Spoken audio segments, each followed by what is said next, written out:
YouTube on the Monday before the play-in tournament. The NBA playoffs are back. They're already here. This is one of my favorite times of year, and we had a hell of a finish to the NBA regular season. And today we went over the NFL draft in detail last week, but today we're going to go through all of the significant stats that happened throughout this NBA season, what was unique about the season. We're also going to be going through the playoffs, going through the play-in tournament, our early first-round predictions, and where we see the playoffs going from there. I am excited to break all of this down, and hopefully this is better than how the Red Sox have been doing this season so far. Is I'll give any you hope sir. looking up for the Red Sox? Well, since we last talked, the Red Sox won their series, so it's looking a little bit up. But the Red Sox this year they just got crushed by the Twins, 14-6, with their ace on the mound. So it's not looking great. But 14 to there's 6. yeah, against the Twins That's of a all high teams, and the score. Twins suck. Yeah, so it wasn't pretty. But NBA playoffs, I feel like when it comes to the playoffs, you could argue that this with baseball, with the NFL, this might be one of the best times of the year because unlike in previous NBA seasons where it just felt like it was going to be LeBron versus Steph, this time around there's a lot of different things that can shake out here. Even teams like the Timberwolves, the Nuggets, some may believe the Lakers as well are in the mix. In the first round, we have matchups like the Knicks and Hawks. That could be interesting. Potentially Sixers and Celtics, or Sixers and Pistons potentially. So the first round matchups, which I feel like historically have been kind of a wash, now it feels like there's genuinely some competition, which I'm excited to see. Yeah, there's genuinely some competition, and I think what's unique this year with the NBA playoffs is everybody wrote the Celtics off. I will give you credit. Like after last season, even with Jason Tatum down, you said the Celtics were going to be a top 4 seed, and that came true. And now the Celtics ended up being the number 2 seed. People really didn't know where the Eastern Conference was going to be, especially everyone, with Tyrese Halliburton being hurt. Everyone thought the Knicks would probably just run away with it, but now we see teams like the Raptors, who are a top 5 seed, the Hawks come out of nowhere, now the Charlotte Hornets as well. The Miami Heat are always sticking around, especially with Eric Spoelstra there, and then Joel Embiid and Paul George having 2 very inconsistent seasons, whether it be injuries or drug-related suspensions to why they were off the court. But you do have a really good rookie with BJ Edgecombe, so if they're able to get in the dance, they could definitely be a dangerous team. And then you have the Magic, where it's kind of a surprise, disappointing team for a lot of people. I think a lot of people saw them pick up Desmond Bain and they thought they were going to take a step forward, but in reality, um, Paulo Banquero's having his most inefficient year of his career. Yeah, and the Magic, this is a team that last year I believe was the 5 seed. They played a tight series. This year to have them in the play-in tournament is kind of a disappointment. So, I mean, all can be reassured if they can go out and beat the Sixers on Tuesday and then make some noise against the Celtics in the playoffs, but all it's all pointing to a disappointing season for the Magic, but that is disappointing to see. But outside of that, there's been a lot of teams in the play-in tournament that has exceeded expectation. The Hornets you mentioned earlier with Concanippel, what they've been able to do with him and LaMelo. The Suns are surprising. Obviously, I'm a little biased here, but the Suns being the 7th seed after trading away their whole team, they've fared well. And then the Trailblazers coming out of the woodworks as well, being the 8th seed. Yeah, Trailblazers have just been stacking a lot of young talent for a little bit, and it's finally coming along. And we'll see them in the play-in tournament. We'll see if they can actually make it to the playoffs and get through some teams who have some experience there. Devin Booker has been to the playoffs. He's been to the NBA Finals. Kawhi Leonard has won an NBA Finals, and then Steph Curry has also won an NBA Finals, which is crazy to me about the Western Conference play-in tournament is you're looking at 3 stars who have all gone or won an NBA championship. And then it's the Portland Trailblazers, who are just a young team finding their way. Yeah. Yeah, that is interesting. The Trailblazers, I did not expect them to make the playoffs at this point. I've been kind of, I don't know if the hater is the right word for them, but I just don't believe the Trailblazers are going to make it out of the play in tournament. And I feel pretty confidently about that because you have the Suns who've been playing good basketball. Dylan Brooks has been a really nice addition for them. An addition that I didn't think was going to set the world on fire, but in the city of the sun, I guess it did. And then the Clippers coming out of the woodworks, they were like what 15 games below 500. They've bounced back, and then the Warriors. It's kind of sad to see them in the play-in tournament because they're kind of a shell of themselves at this point. But either way, you have Steph Curry in a one-game winner takes all. I still think the Warriors are going to give the hell to whoever is going to be fighting for that eighth seed.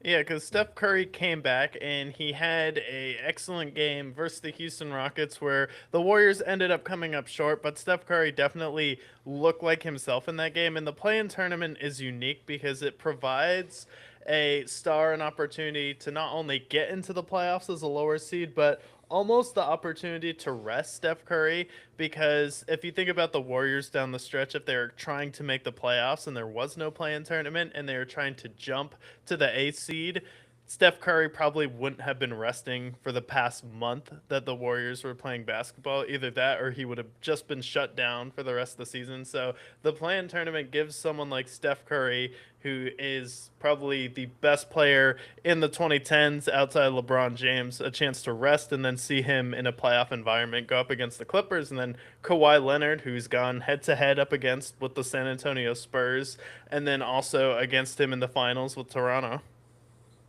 Yeah, 100%. And these are all teams that the Clippers, they kind of blew the team up earlier this year, this past year as well. And when nobody really expected the Clippers to be as good as they've been, Kawhi Leonard having arguably his best season as a pro to this point, he's been excellent for them. Even after they traded away James Harden, they've been really good with Darius Garland as well. So a lot of storylines there. So the Western Conference looks secure. The Eastern Conference, we have obviously the Sixers with Joel Embiid, and they have Paul George, who they recently acquired. They've battled injury pretty much all year long. RJ Edgecombe has been really good for them.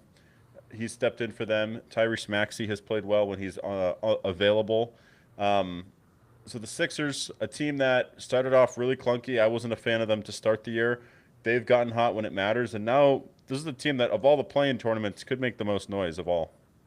Yeah, no, I definitely think they can, because Tyrese Maxey averaged over 28 points a game this year, and he really took on the star role, and he's been a dominant player for them. And then VJ Edgecombe coming in as a rookie, and it's not only that, it's just giving Paul George the opportunity to not even be the third option on a team. He's probably the fourth option now with Edgecombe, Tyrese Maxey, and then you have someone like Quentin Grimes, and you have size on this Philadelphia 76ers front court. So this is a team, if I'm Boston in the first round, I really don't want to face the Philadelphia 76ers, especially at full health.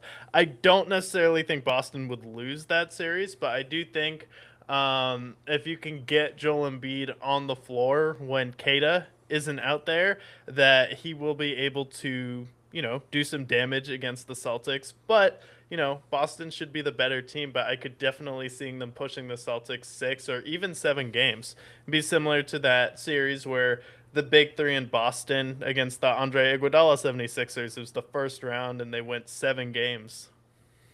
Yeah, I think it could be interesting. I also think that this is a team, especially with the Pistons kind of getting banged up towards the end of the season, this is the team that I think could really pose a threat to them, who outside of the Celtics are probably the favorite to make it out of the East. I think the Sixers match up with the Pistons really well. Yeah, and it's really for Philadelphia if Joel Embiid's health is going to hold up, and I don't necessarily think he would enjoy a full series banging with Jalen Duren. But if I'm Philadelphia, you definitely want to win and face Boston. I think they're a better matchup against the Celtics with their size than they would be against Detroit, and then you don't want to play around with having to play Miami or the Hornets in the second round when both those teams can easily be dangerous. When you have Concanepo and LaMelo Ball are the second duo in NBA history to be number one and number two in three-pointers made. The only other duo to do that was Steph and Clay, and they were literally one three-pointer off. And they were going back and forth in one game, like battling each other for the three-point record. That's fun. Yeah, it's good to see them back, and they've been a lot of fun. I know the addition of Brandon Miller in the draft has also been really good for the Hornets. I'm looking at the Sixers. It looks like Joel Embiid is not going to play in the play-in tournament. he's out with an abdomen injury. So we don't know for sure with them. Joel Embiid will not be there. For the Hornets, on the other hand, Brandon Miller, he's been a stud for them. Miles Bridges has been a nice addition. And honestly, Kobe White coming off the bench, a guy that was kind of getting lost in Chicago, he stepped in for them and been really good. So I think the Hornets is a team that could definitely get to that 8th seed. I think they're going to beat the Heat. And then my prediction is that the Sixers are going to beat the Magic. And then I think the Hornets are going to beat the Magic. Yeah. So I think the Magic are going to miss the play-in tournament entirely, and the 7th seed is going to be the Sixers, and the 8th seed will be the Hornets. Yeah, the Magic of all teams, you go out there and you have a chance to avoid the play-in tournament entirely, and then you go up against the Celtics with 8 players. Most of these guys have been going back and forth to the G League.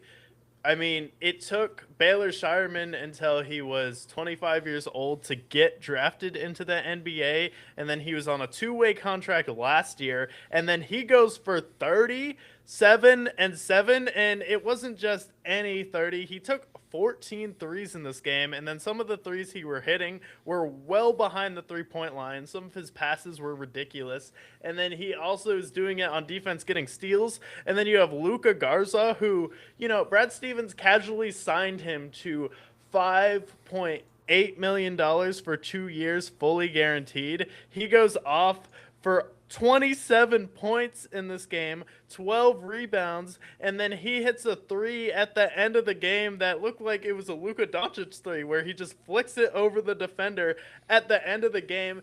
And Jalen Suggs had the audacity to taunt Baylor Shireman at the end of that game, where the Magic, it looked like they were going to pull away and win. I'm like, you're facing a 8-man basically G League roster, and then you lost to Ron Harper Jr., who had 23 points, Baylor Shireman, who had 30, and then Luka Garza had 27. I think Ron Harper Jr. even had more points than that. But all of those players combined make $9 million, and they went for 83 points. Only the mad mind of Brad Stevens could cook that up. There is no way the Orlando Magic, to sum it up, deserve a playoff spot after that performance, especially you're taunting an 8-man roster where it's all backups and you lost that game. The crazy part is that they entered the second half with a 10-point lead, and the Celtics outscored them 42-20 in the third quarter. Just a complete joke. And then fourth quarter, after the bench players had already been on the bench, they're resting the bench players at this point in the fourth quarter because of how big of a lead they have against the Magic. And it doesn't matter because they're already the 2 seed. And they still lost. They still lost despite the fact that you had Baylor Shireman playing 40 minutes. You had Ron Harper Jr. playing 40 minutes. You had all these guys playing. They only played 8 players total. And they had 30 minutes from John Tonje. John Tonje got 30 minutes, got 13 points off the bench. You have Delano Banton. Delano Banton had 37 minutes, and he's the only player who didn't make a shot, actually, in that game. But Delanto Bannon and John Tonje coming off the bench, and they could not stop them. So the Magic, 100%, do not deserve it, because this is with Paulo Branchero, who's been an All-NBA player. You have Franz Wagner. He's a stud. He's been an All-Star. Jalen Suggs. Desmond Bain. All of these guys, nothing. So, no. Don't get the Magic in the playoffs.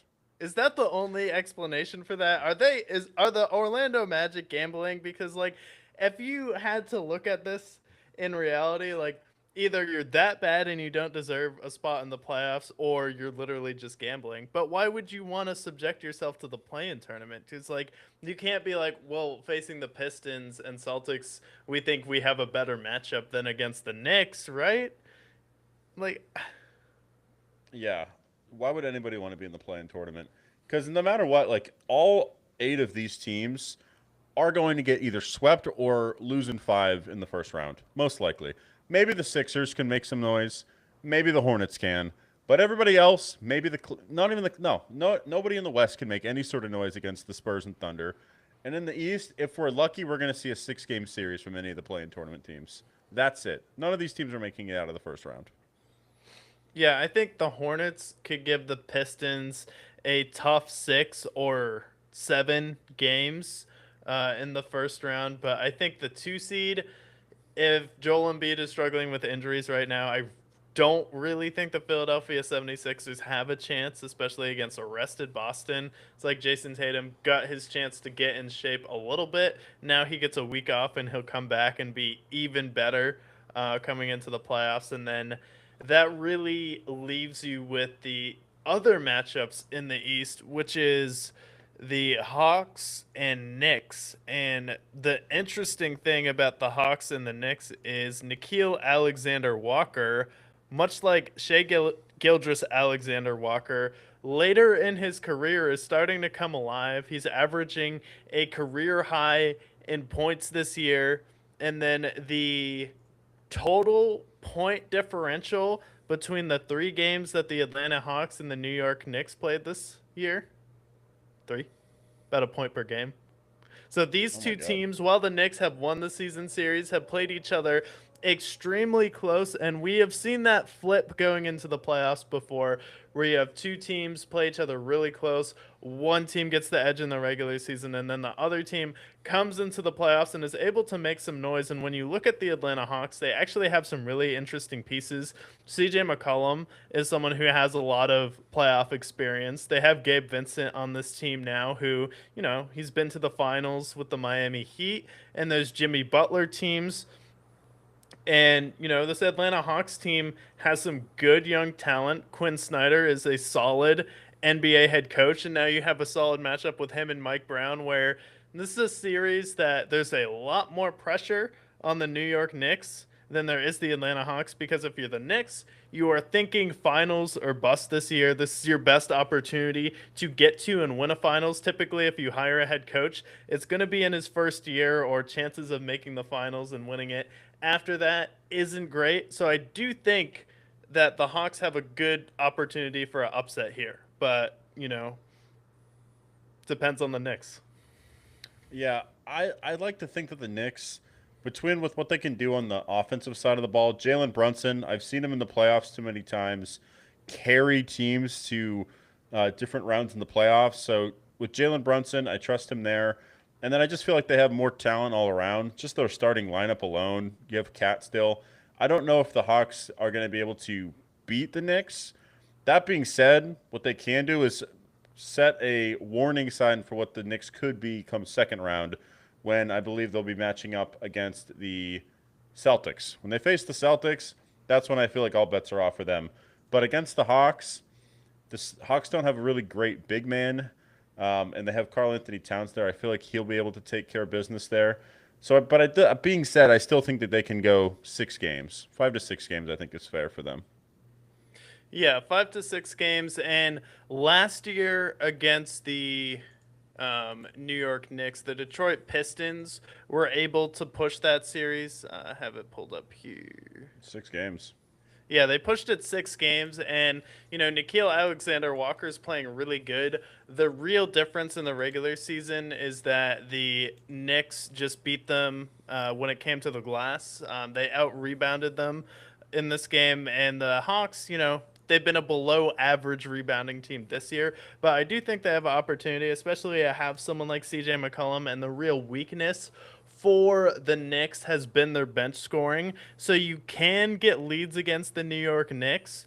The problem is, last time they played the Knicks, the Hawks were leading the whole game, playing well, and then Jalen Brunson goes berserk and gets 17 points in the fourth quarter. So I don't really think that's going to change. And the media has been down on the Knicks this year. Seems like any time I turn on the game, it's like they have a hard on for just hating on Karl Anthony Towns and the New York Knicks, talking about Josh Hart's poor shooting performance over the past few weeks. But the Knicks are just one of those teams that's going to be like, there's a big difference between the regular season and when playoff time comes around. And the Knicks have been through so many playoff battles over the past few years. They have the experience, especially with Josh Hart, OG Anunoby, Karl Anthony Towns, and then Robinson off the bench. Like, this is still a really good team, and you still have Mikal Bridges there. That I do think that the drama in the regular season was overhyped, and it could just be chalked up to them being bored, to be honest. Yeah, and we see that often. What I will say is over the last 2 years, the 3 and 6 seeds are 6 and 6 against each other in the playoffs in the East, because we had the Pacers. They beat the Bucks a few years back, and then the Knicks got pushed to 6 games against the Pistons last year. So we've seen these games get pretty close of late. So it's not out of the realm of possibility that this game goes 6. I still think the Knicks beat them in 6, and they advance against the Celtics. Yeah. X factor for the Hawks definitely be CJ McCollum. And then I think someone like for the Knicks, you have to have Jose Alvarado step up for you. If Alvarado like goes beast mode off the bench, but the problem with the Knicks is, are they going to get any scoring from their bench? Yeah, and that's the big weakness with the Knicks right now. Their bench is very weak. I know last year Landry Shamet stepped up for them quite a bit. Josh Hart also was averaging like 15 rebounds a game in their last run, which helped them a lot. And also, can Jalen Brunson maintain his scoring output? Because the last two series, the last two title runs that they've had, Jalen Brunson's been averaging over 30 for the most part. So, can that continue? I believe he can. I think he's a stud in the postseason. He's a guy I'm not going to count out, but the last two playoff runs, 32 and 29 a game. I don't know. How can that continue? I think it will. I think Jalen Brunson still has enough in the tank for one more solid playoff run with this team. So I do think the Knicks move on. The Hawks can make it interesting though. Mike Brown though, 6-1 in first round series throughout his career. Only loss, Steve Kerr and the Warriors. Remember when Steph Curry went berserk for 50 in Game 7 against the Kings? That's his only loss. That's insane. And then with the Pistons, the way that I have it shaking out, it would be them versus the Hornets. As far as the play-in tournament, do you see it shaking out differently at all? Um, I think the Hornets should win.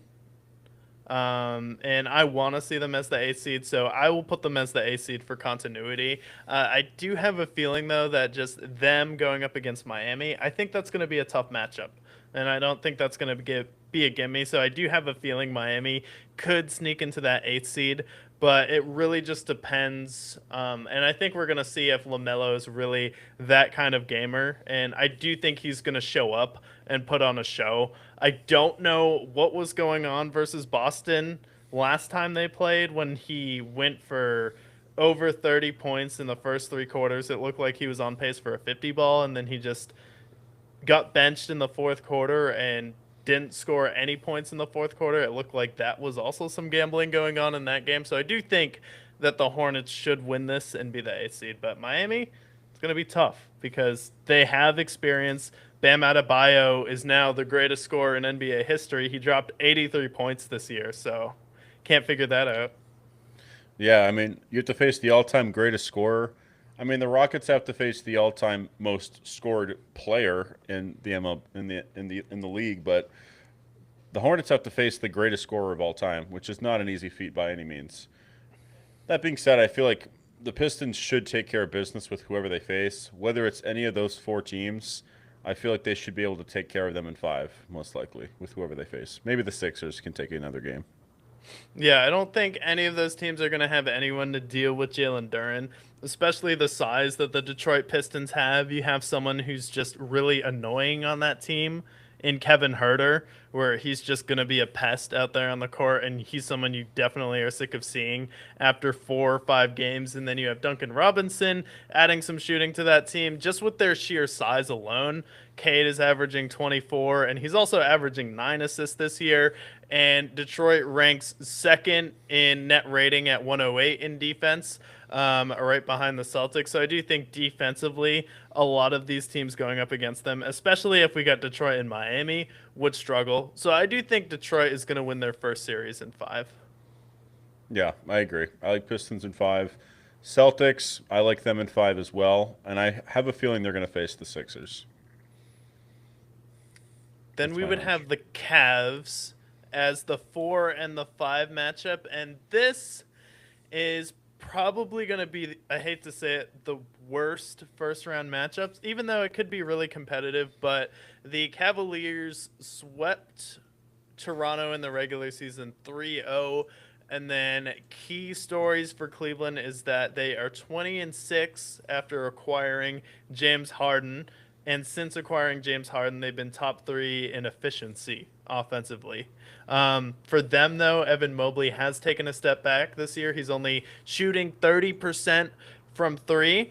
But I think we are due for a really good Donovan Mitchell series. I've really liked Donovan Mitchell since he was with the Jazz, and it seems like he's always been banged up with something. We've seen them have close series before against the Orlando Magic.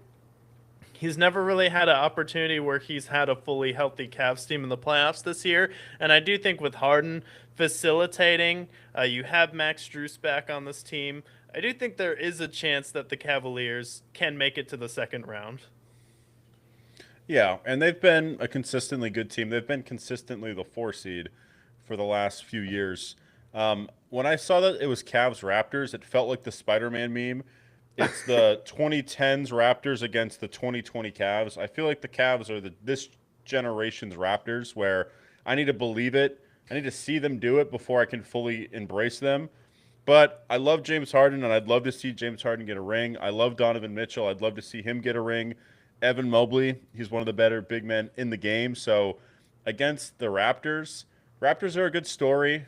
We like RJ Barrett, and I know how much you love Dick. So there's a lot of things to like about the Raptors. But the Cavs, if they're as legitimate as everyone says they are, then they should sweep the Raptors or beat them in 5.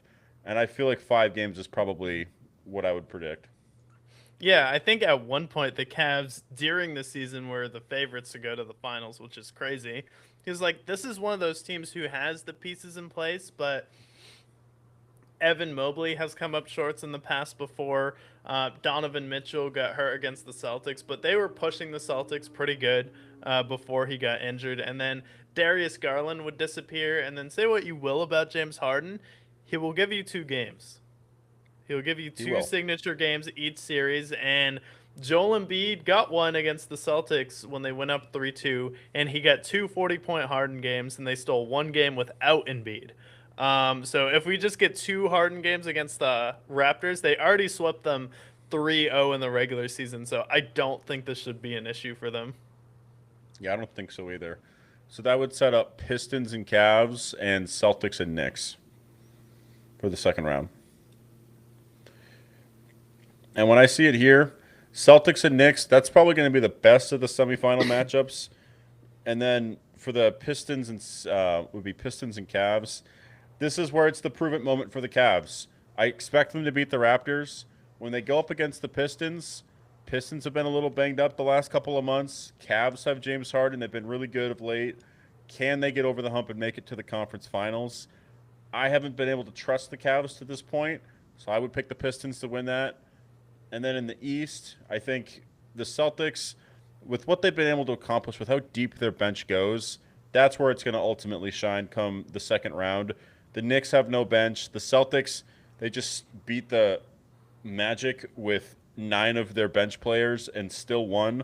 How would I not believe in the Celtics? The Celtics should be able to beat the Knicks in 6.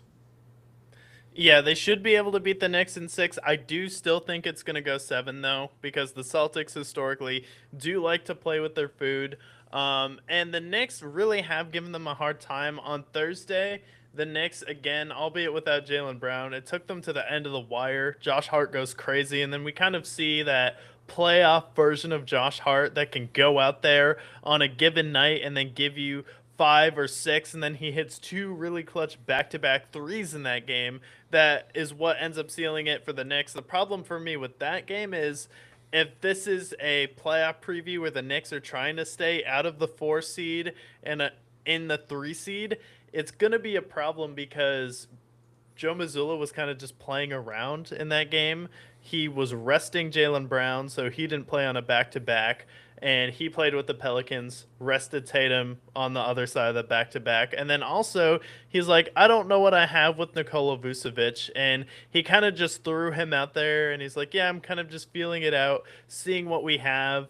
And the Celtics, that was more of just a feel out game where for the Knicks it looked like a real playoff game and they had to kind of scratch and claw. So that does give me hope that the Celtics will inevitably beat them in 7 games. And I still think if Tatum didn't get hurt last year, they would have had a shot at pushing it to a game 7.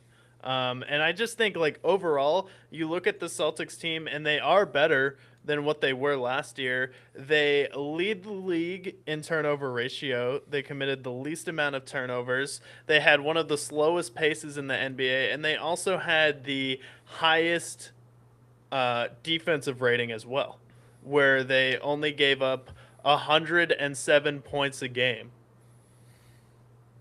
Yeah, the Celtics defense is no joke.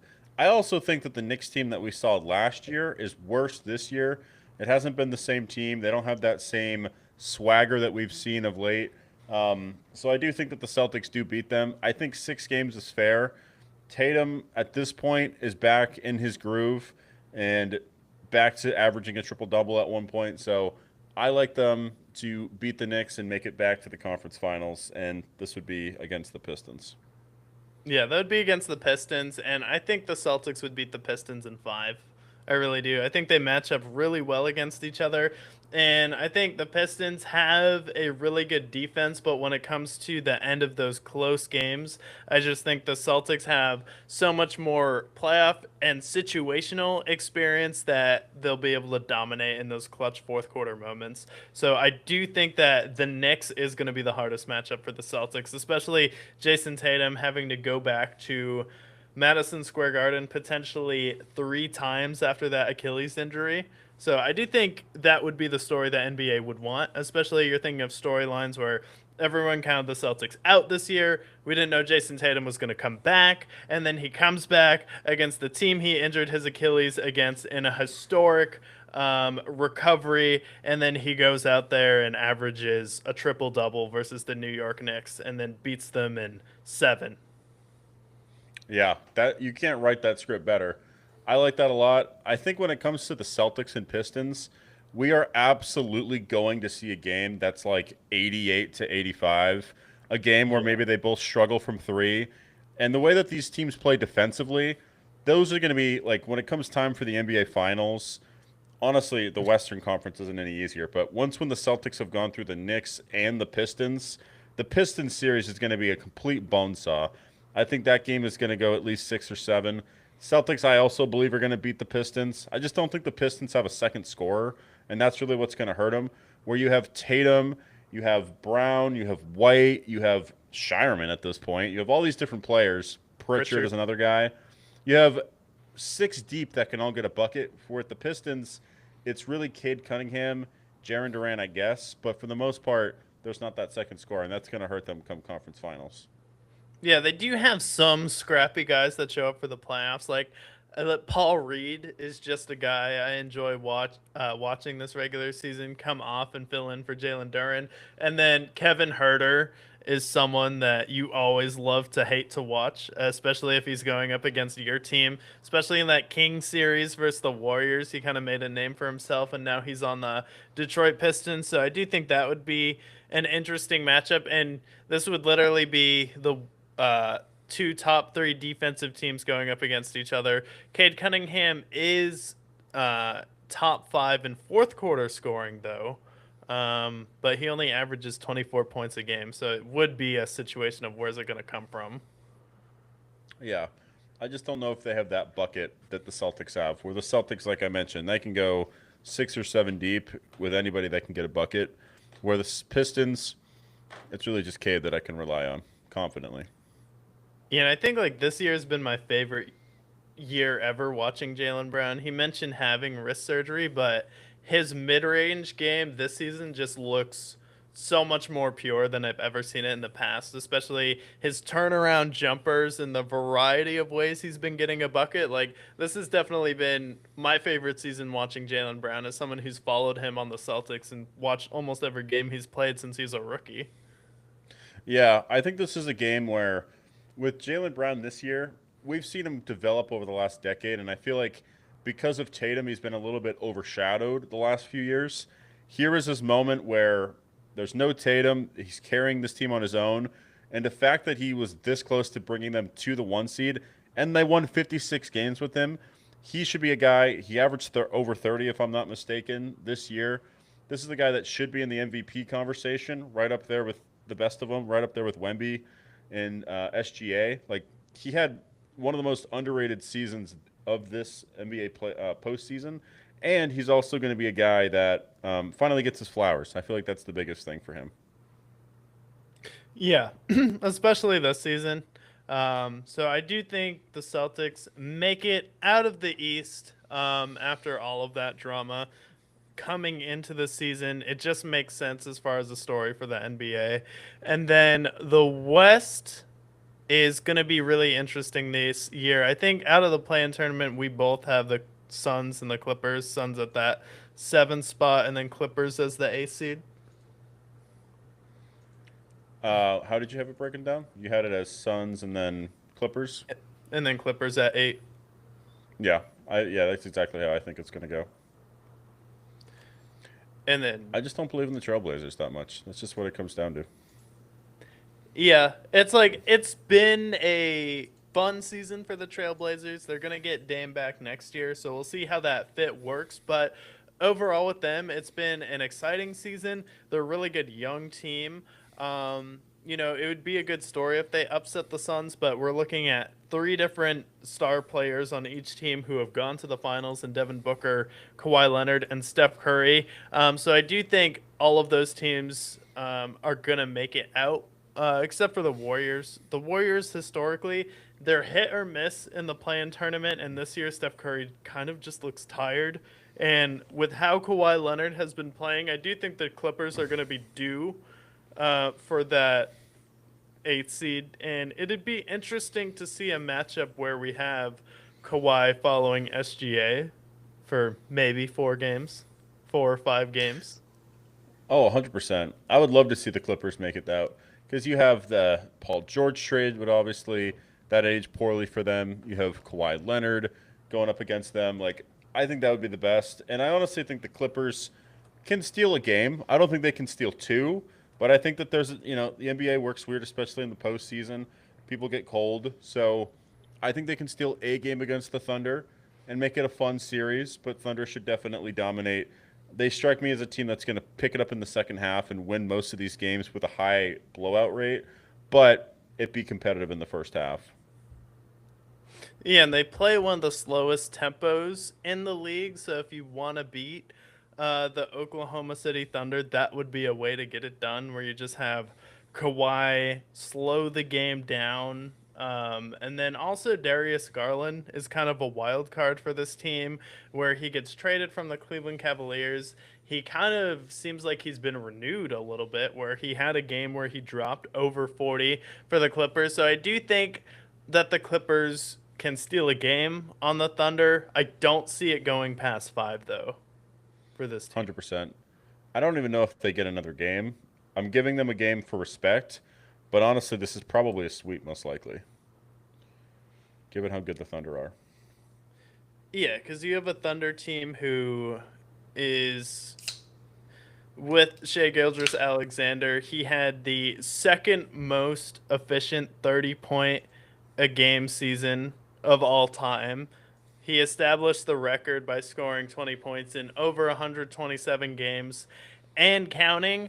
And they were one of the most efficient teams in the league this year.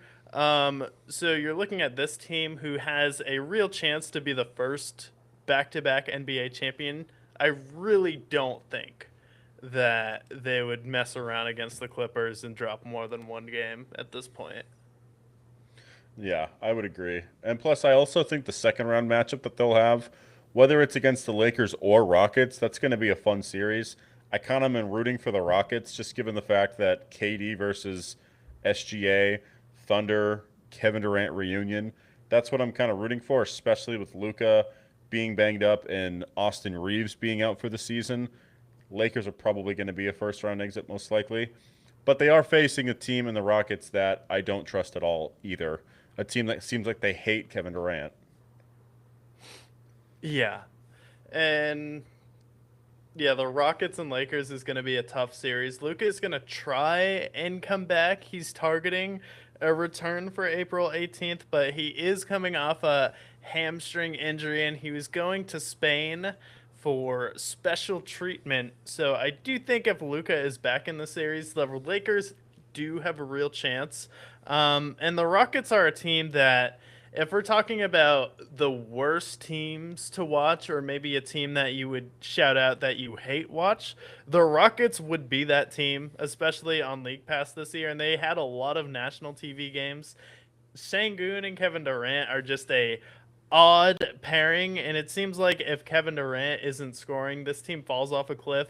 They have blown some massive leads this season. So if Luka Doncic is actually targeting a comeback and it says he's trying to come back for April 18th, I do think the Lakers should beat this team. They beat the Rockets pretty embarrassingly the past two times they faced, even though Ime Udoka did mention that they beat the Lakers on Christmas, but I do think like LA with Luka should win. I just don't think they have enough if Luka Doncic doesn't play in this series though, which would be unfortunate because I think either team is kind of just the sacrificial lamb to the Thunder. But if we had a healthy Luka, I would rather see that than whatever this Rockets team is. Yeah, I'm in the same boat. If Luka's playing, then I'll take the Lakers.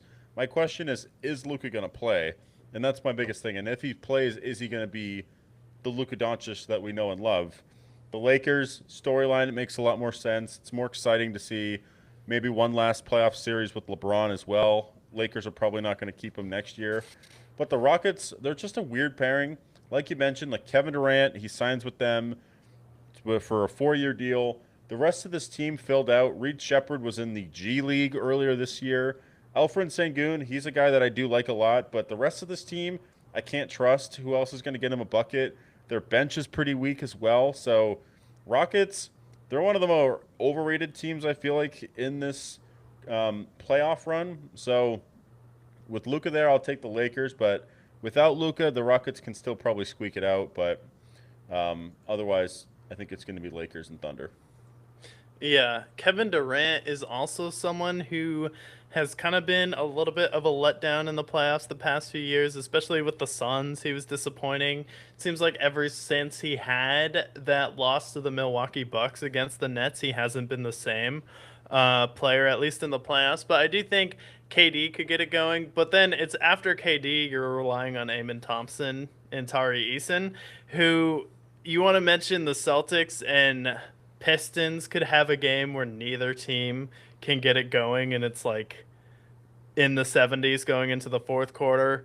I mean, if Luka isn't healthy and the Rockets and Kevin Durant are cold, you really think that this is going to be like, oh, this is so much fun to watch, even though it's KD versus LeBron. Like, it's KD and LeBron, and it honestly might be the worst series in the first round. Yeah, I mean, I guess what the thing that makes it worse than the other playoff seedings, right, is like in the East, it's Cavs and Raptors by far. No matter who it's, I think no matter what, that's going to be the worst matchup in the first round. But that one's like, okay, the Cavs have a chance to prove it. The Raptors have a chance to prove it. It's exciting, right? The Lakers and Rockets, it's old Kevin Durant and old LeBron James. This is if you simmed 10 years in 2K and all of a sudden Luka Doncic just 37 and he's playing on the Trailblazers. You have Victor Wembanyama playing on the Pelicans and they're facing off against each other in the playoffs. It's the same thing. This is just two old teams, two guys that are at this point probably slightly past their prime and they're at the tail end of their career. So like what are we really going to see here? Lakers are going to lose to the Thunder, Rockets are going to lose to the Thunder. No matter who wins, they're going to get swept. Yeah, it's like honestly, do you want to save yourself the embarrassment of getting beaten four straight times by 30 plus points? Like I think the Thunder would dog walk both of these teams, especially Kevin Durant coming back into Oklahoma City. Like that is the only reason why I'm rooting for the Rockets to win is KD versus OKC and Houston. And then, Lou Dort versus Amon Thompson could be a fun matchup. You have Chet and Shangun, but like overall, like both of these teams are going to be the sacrificial lamb to the Thunder. Yeah, the Thunder have the easiest path to the finals of any team. Probably, honestly, it's probably easier than the Celtics and Pistons. To be honest, they probably have the easiest path of anybody to enter the conference finals of the four teams that we have going there. Yeah, I definitely think they do. Because, the Nuggets play the Timberwolves in the second round, and the Spurs are probably going to play the Suns, which might be an easier matchup, to be honest, than the Clippers. So I think the Spurs will have a fine time in the first round. We'll see players like Dylan Harper and Stephon Castle explode and make a name for themselves in that series. Don't forget about playoff Luke Cornett off the bench as well. So I think the Spurs will be fine the first round against the Suns, but like after that, you have the Nuggets and Timberwolves, and the Nuggets bench scoring has finally come alive where the game against the Thunder in Oklahoma City when it was game 7, they're pretty much playing the Thunder with 4.5 players, where this year they actually have depth. Aaron Gordon had some time off in the middle of the season to recover from his hamstring injury. And Jokic is, again, having an all time great season, averaging a triple double. So I do think that they're just in a better position with the Timberwolves. And the Timberwolves, I think they'll get 2 games off the Nuggets, just out of respect for Anthony Edwards. But I do think that this will be a Nuggets win in 6. And they've won 12 straight games coming into the playoffs. Jokic is on another level, and I think he smells an opportunity to win a ring this year, especially with the bench scoring. You have Bruce Brown back, and you have Tim Hardaway Jr. Christian Braun is playing better this year as well. Yeah, I also think like the Timberwolves of the last few years, I thought were an opportunity for them. They made it to the Western Conference Finals. They had a chance, but this Timberwolves team, I just don't have that same respect for them. I obviously love Anthony Edwards, but I don't trust their bigs coming down the stretch. And the Nuggets have a good defensive team. When Aaron Gordon is on the floor, they're a top 10 defensive team. Without him, there is some question marks. But between Jokic being the best player on that team any given second, and then on top of that, the second best player, they have Jamal Murray, who's had a career year as well. Nuggets are healthy. They're the hottest team in basketball. They should be a team that beats them in 6, maybe 5. Yeah, I think it 5. should be 5. Out of respect for the Timberwolves, I will give them 6 games. With Minnesota, they just seem in the position where that series where they beat the Nuggets in 7 games, it was with Karl Anthony Towns, and now this is just a different team with Julius Randle. And this is going to be a year we made it to back-to-back conference championships, and then we lost 4-1 both times to the Thunder, and then the team that made the finals in the Dallas Mavericks. This is just a team that seems like they need to lose in the first round and then figure out what they want to do, if they want to keep Anthony Edwards going forward or if he wants to leave, or how they're going to rebuild this team around him. Maybe it's time to trade Rudy Gobert before his stock completely drops. Well, also, the last time the Nuggets faced them in the first round was their title year. So are we repeating history with 2023 with the Timberwolves facing off against the Nuggets? Because let's not forget they faced them in their title run in the first round, and they beat them in 5. Interesting. So if they beat them in 5, they'd be on par for their title run. Yeah, and who did they face in – well, this would be crazy, but in the second round, the Suns. So, if fucking Wemby dies and Stephon Castle dies, who knows? It could repeat history. And then in the conference finals, the Lakers, we could repeat history here. Yeah. Yeah, I don't think that history is going to be repeated, but it could be interesting. I don't know. Devin Booker figures out. Dylan Brooks is the one who figures out how to stop Wemby. Yeah, I mean, that'd be a sight. But, I mean, all jokes aside, though, Nuggets should take care of Timberwolves. And then that would set up it for the Thunder, Laker, and then Nuggets, Spurs. Nuggets, Spurs. Is that going to be better than Spurs, Nugget, or Spurs, Thunder, or Nuggets, Thunder potentially? Like that could be the best series in the entire playoffs potentially. No, it's the NBA Finals. I think this goes 7, and whoever comes out of this series, if they're healthy, is going to go on to win the NBA Finals, because the Thunder have had trouble with the Spurs all regular season. The Spurs were able to win, and Chet just hates. Or Wemby just hates Chet. Like every time the Spurs play the Thunder, him and Chet are getting into something. He's rolling his eyes at him, and they're getting into it. So I think that's a good rivalry. But I think Jokic and the Spurs are going to be the Spurs. Welcome to the NBA moment where they have a really good regular season. Victor Wembanyama averages 3 blocks, but also Jokic is the first player in NBA history to lead the league in rebounds and assists. He's again having the most efficient year of any other player in the NBA right now, and the Nuggets led the league when it comes to offense. I do think that we're going to see the Nuggets go out there and then win in 7. It's probably going to be in San Antonio, which will be tough for San Antonio Spurs fans, but the Nuggets were able to steal the season series, and the Spurs also rested Wemby on Sunday against the Nuggets when they could have beat the Nuggets in a game where they were leading for most of it, and that was with Jokic playing. And they had an opportunity to push the Nuggets into the 4th seed, and they would have been able to go up against the Oklahoma City Thunder. And I just think that is a massive tactical error because this is a game I think the Spurs could have won if they played Wemby. I get you want him rested for the playoffs, but he's going to have an entire week's rest, and he's going to be in San Antonio playing on Sunday, so he's already going to be resting for a week. You don't think it's worth it to swap the Nuggets and the Lakers for your second round matchup? Like, I think this is going to be a huge tactical error in the second round because I do think the Nuggets are going to end up beating them, and that's going to be the reason why you don't make it to the conference championship, because if the Nuggets and the Thunder go to war in the second round, and then you can kind of play around with the Lakers and the Suns, beat them in 5 or 6, like, I definitely think that's going to be different versus playing back-to-back 7-game series and your reward is the Celtics. Good luck.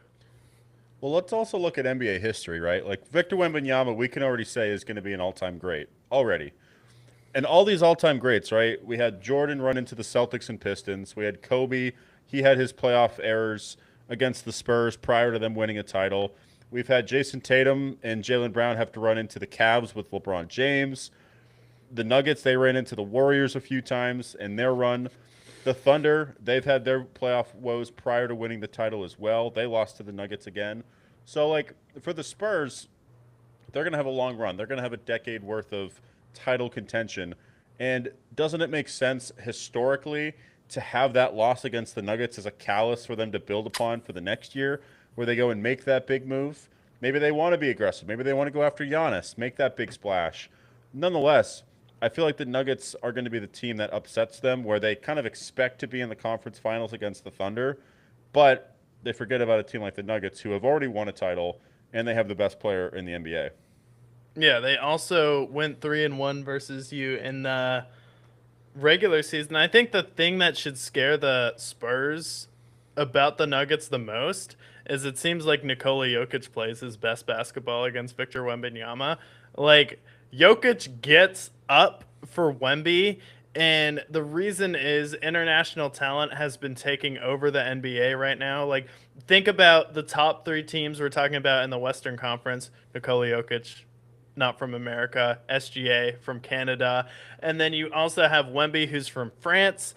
So the top 3 players are all foreign born, so you kind of had that rivalry going on. And then it's also the center rivalry where we could have a solid 2 to 4 years of Wemby and Jokic going head to head against each other in the playoffs. And the fact that Wemby's going to hit Jokic in his prime, this seems like a moment where the Warriors lost in their first real playoff run. You mentioned Jordan, so I could definitely see the Spurs falling just because of experience. Like, we already saw the first tactical error on Sunday. And like, that's the first reason. And then Aaron Gordon seemed like he could actually hang with Wemby a little bit in that overtime game when they played each other. Yeah, and I also think, like, with Steph, he had his issues with the Spurs prior to them breaking through. So it's just playoff history. The Nuggets are also seasoned. The last few years, they've been banged up. They've had a couple of roster changes. But Bruce Brown is back. Aaron Gordon has had basically a whole season to recover from his injury, get back to full form, and now they look like they're poised. They're also, again, the hottest team in the NBA. They're going to face the Timberwolves and probably beat them in 5 or 6. So they'll be fully good. So you have the hottest team who's going to continue their momentum against the Timberwolves and then face you with something to prove because everyone has the Spurs as a shoo-in in the conference finals. The NBA bracket, although it is predictable in most cases, there is those upsets that you see from time to time, and that's where I think the Nuggets will upset the Spurs. Yeah, and I think it's very similar because I think the winner of the 2 and 3 seed in both conferences is going to go to the NBA Finals. I think the winner of the Knicks and Celtics is going to go to the NBA Finals. I think if the Knicks beat the Celtics this time, there's no excuse not to be in the finals. And then if you have a Nuggets and Spurs series where that also is a tough 7 games, I could see that also winner going to the finals.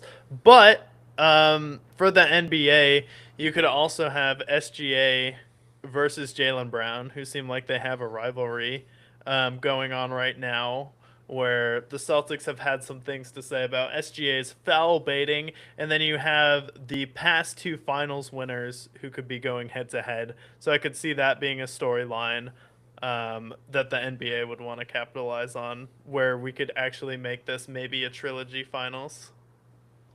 Ooh, trilogy final would be fun.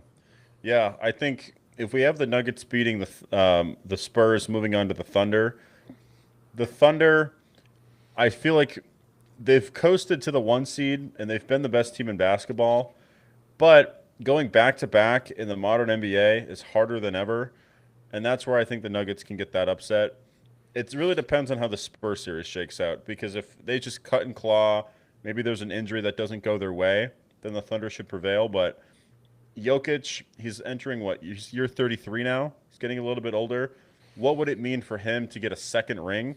We're talking about a guy that if he gets a second ring, he's a top 10 player of all time at that point.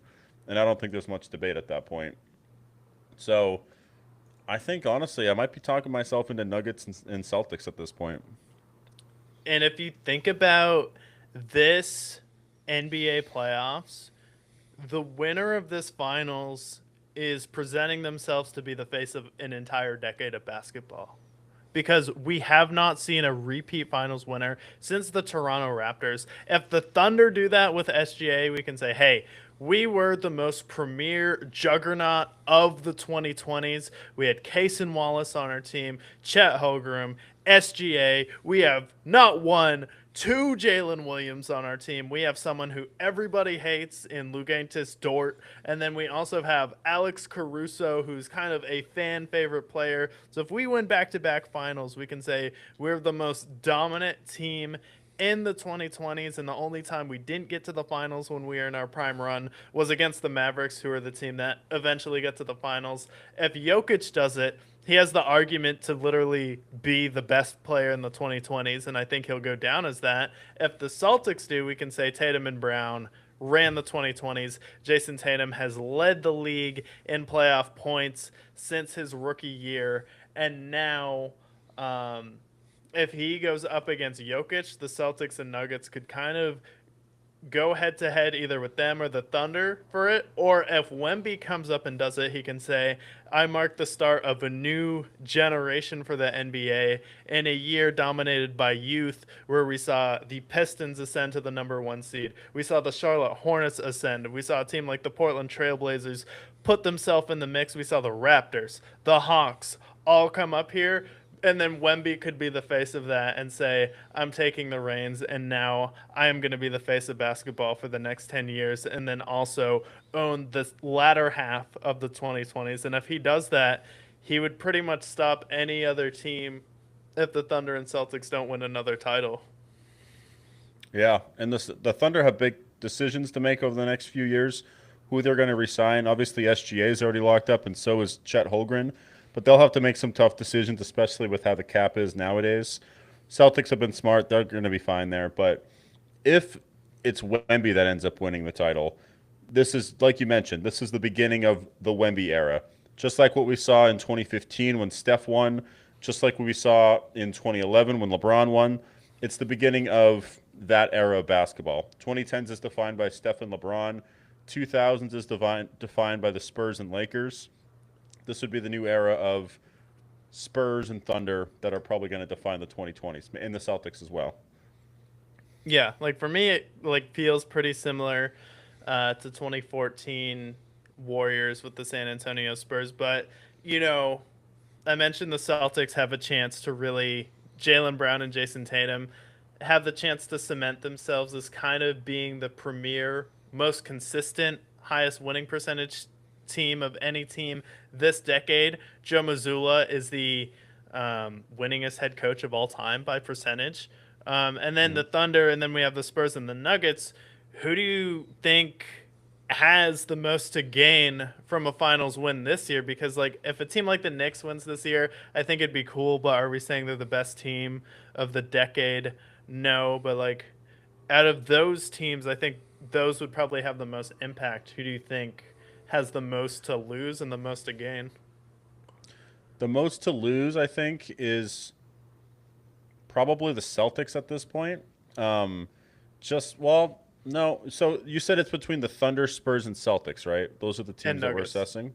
And Nuggets. The most to lose is the Nuggets because this is a team where Jokic is a little bit older.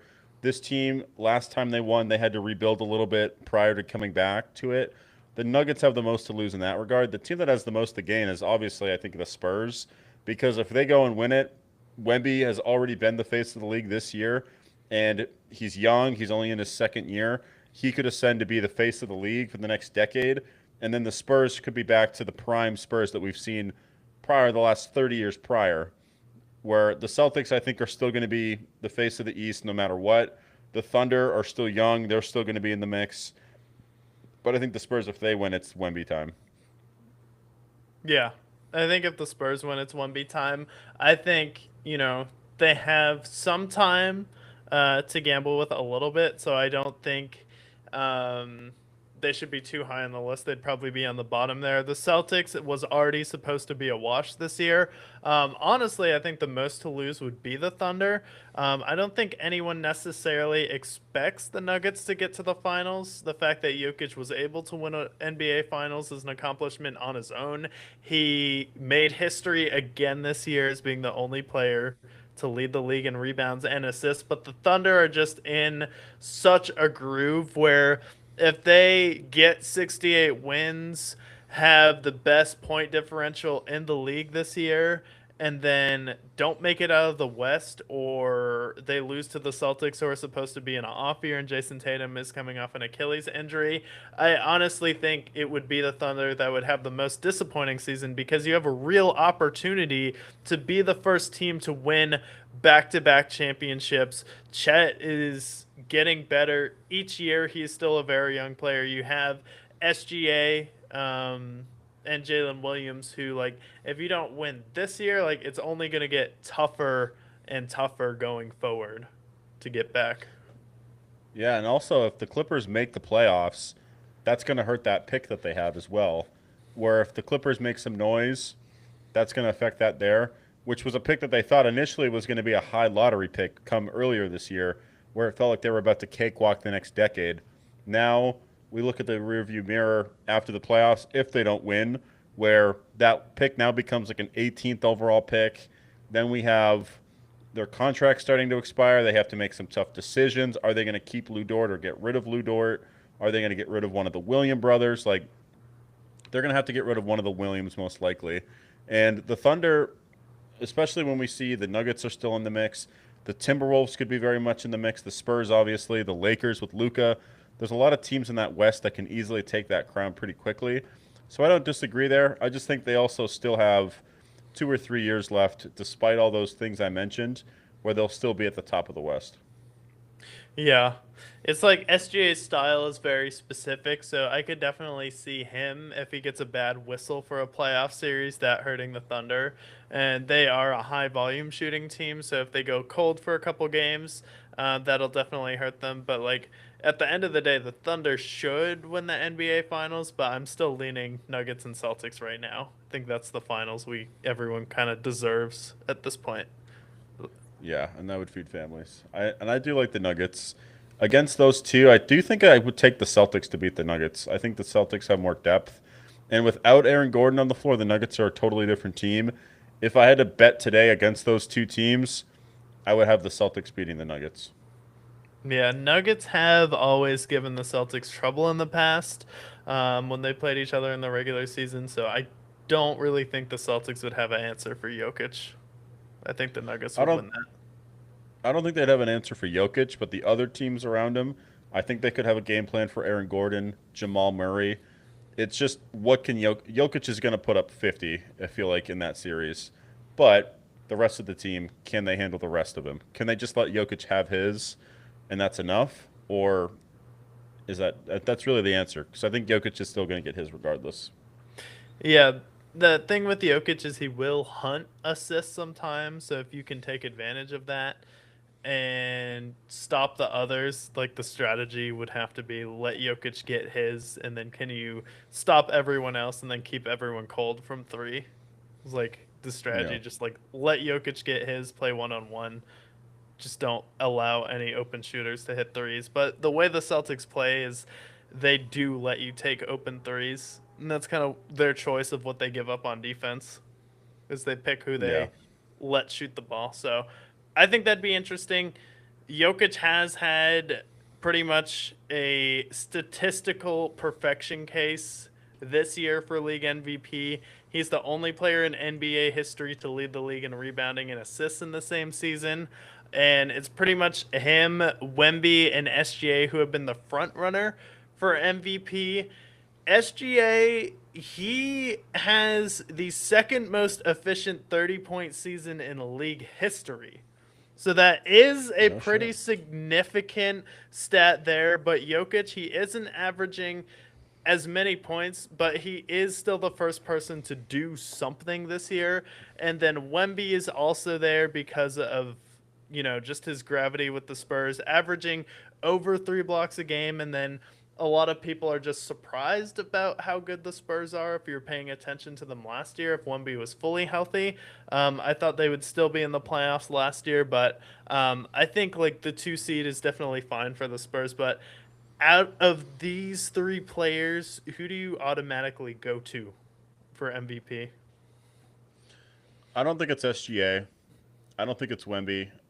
The fact that that Jokic didn't win the MVP last year when he averaged triple double. When they gave Westbrook the MVP when he won and got the triple double, I think it's only courtesy to Jokic to give him that extra MVP. I don't think he's going to win it. I think it's probably going to go to Wemby, but with Jokic, I think he's the most deserving just for the fact that the value that he has, how efficient he's been. He's averaging a triple double for back to back seasons. And I feel like right now, what's going to hurt him is the voter fatigue because I feel like you could vote him MVP pretty much all of the 2020s, and I think he's a valid MVP case. But triple double, the Nuggets are back as the 3 seed. They could very well win the title. I think Jokic deserves it. But I also would give Jalen Brown the nod, too.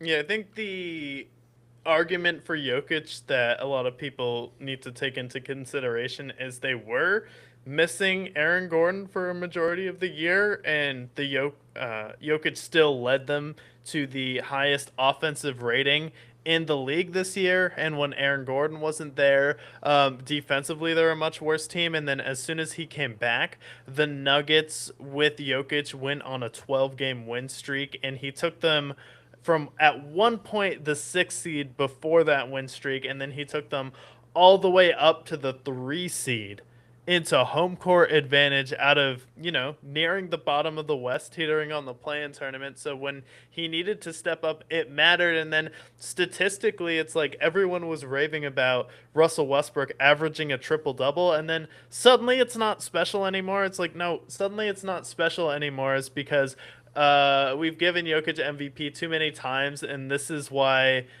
the NBA just has a problem with voter fatigue, and it needs to be investigated. Like, if you're gonna, look at all of these rules to incentivize competition where players need to play 65 games to be eligible for awards, we're gonna look at rules to change buzzer beaters so guys don't hold the ball and we want them to throw it at the end of games and it's going to count as a team miss instead of a personal miss. Like, you should be rewarding someone who took a team without its third best player to third in the West, won 12 straight games.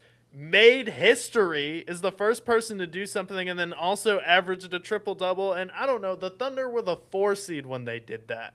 Also, it's not like they were the number 1 seed. They weren't a top 3 seed in the Western Conference when Russell Westbrook averaged a triple double, and he didn't lead the league in rebounds and assists that year. He made history, and Jokic has made history this year.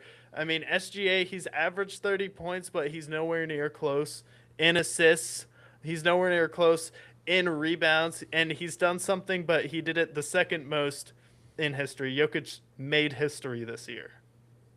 Yeah, and I also think with the Thunder, if SGA is off that team, maybe they're not the 1 seed, but they're probably the 3 seed, at worst the 4 seed. Like the Thunder without SGA are still a very good team that could probably still make it pretty far in the playoffs. Without Jokic on the Nuggets, this Nuggets team is probably a play-in team at this point. They're probably the 8th seed at this point. I think I could confidently say that. So for him, if we're talking about valuable player, we're talking about the best player, triple double. It's bad enough that he didn't get it last year. You want to give it to SGA, okay, that's fine. But another triple double. You mentioned the rebounds and the assists as well, and while also shooting 57% from the field as well. Efficient shooting, I think you said, was 65 last episode. So like most True efficient shooting, yeah. shooter, triple double, and it's probably the most impressive triple double season of all time, and it would surpass Russell Westbrook's and his previous triple double season as well, statistically. So, yeah, I give it to the Jokic. Yeah, and then we have Wemby enter the conversation, and Wemby averaged 25 points a game, and I don't think that's simply enough for him because he is over 7'3", yet Jokic had more rebounds than him. And the argument for Victor Wembanyama is defense, right?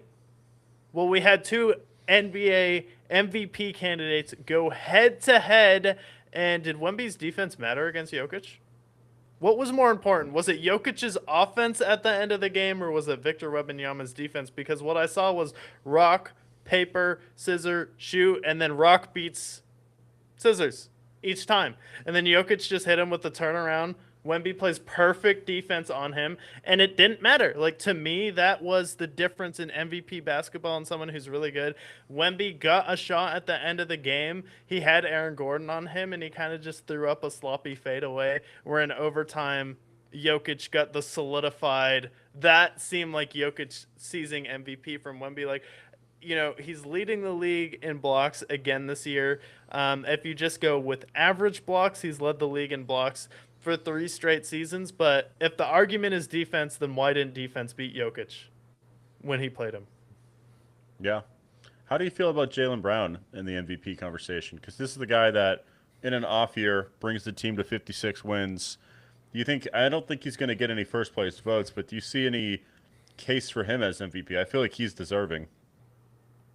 Yeah, I honestly think that Jaylen Brown should be above Wemby. I think Jaylen Brown should be 3 in the MVP conversation because the Celtics were a team that people thought they were going to be in the play-in tournament or one of the lower seeds in the Eastern Conference, hovering around the 5 or 6 seed. And not only were they better this year than they were last year, they led the league in defense, and then he had a career best 28 points a game, and he's been one of the league's best two-way players, and then he's also been clutch for this team. So I do think him keeping the team together with Tatum, he deserves a mention, but he hasn't done anything historic like SGA and Jokic have done.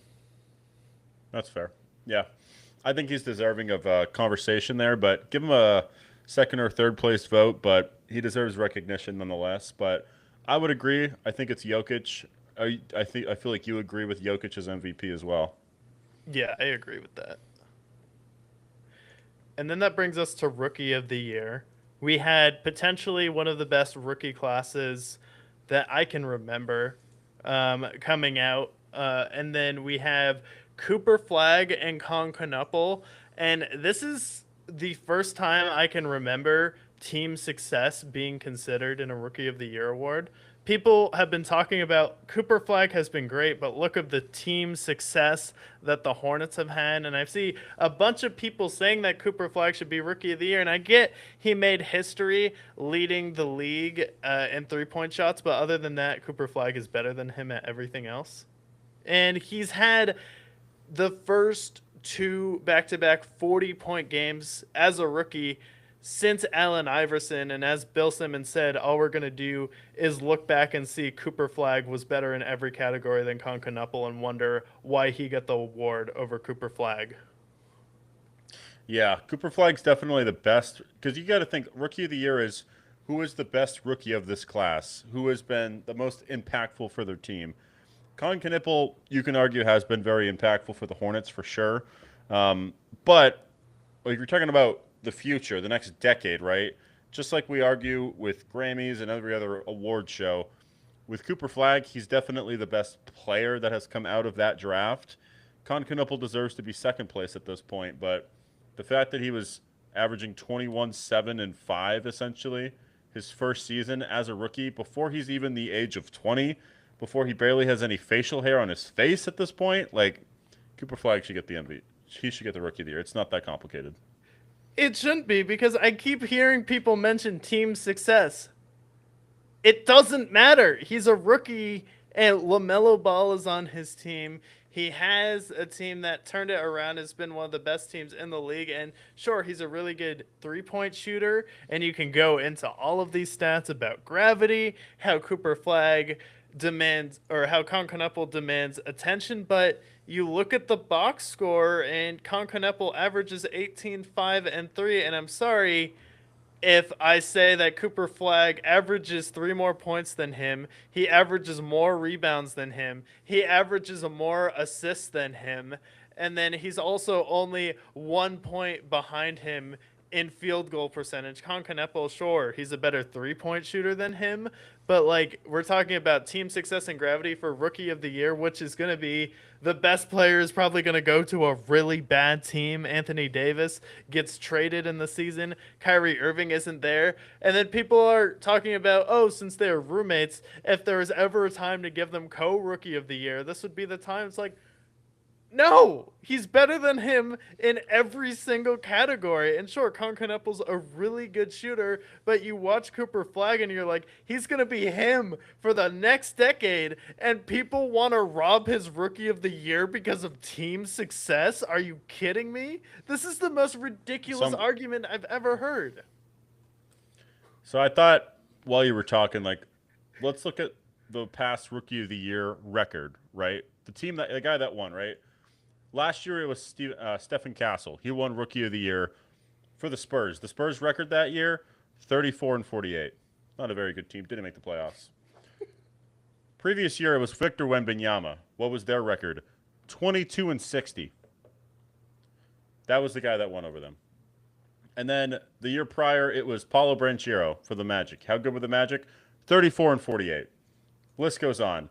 Then we go into the Raptors with Scotty Barnes, which is hilarious that he was Rookie of the Year, but 48 and 34. And then as we continue onward, LaMelo Ball, what was their record? 33 and 39. You see a pattern. And then we go all the way back to John Morant, 34 and 39. These are all teams that are not good. You know why they're Rookie of the Year?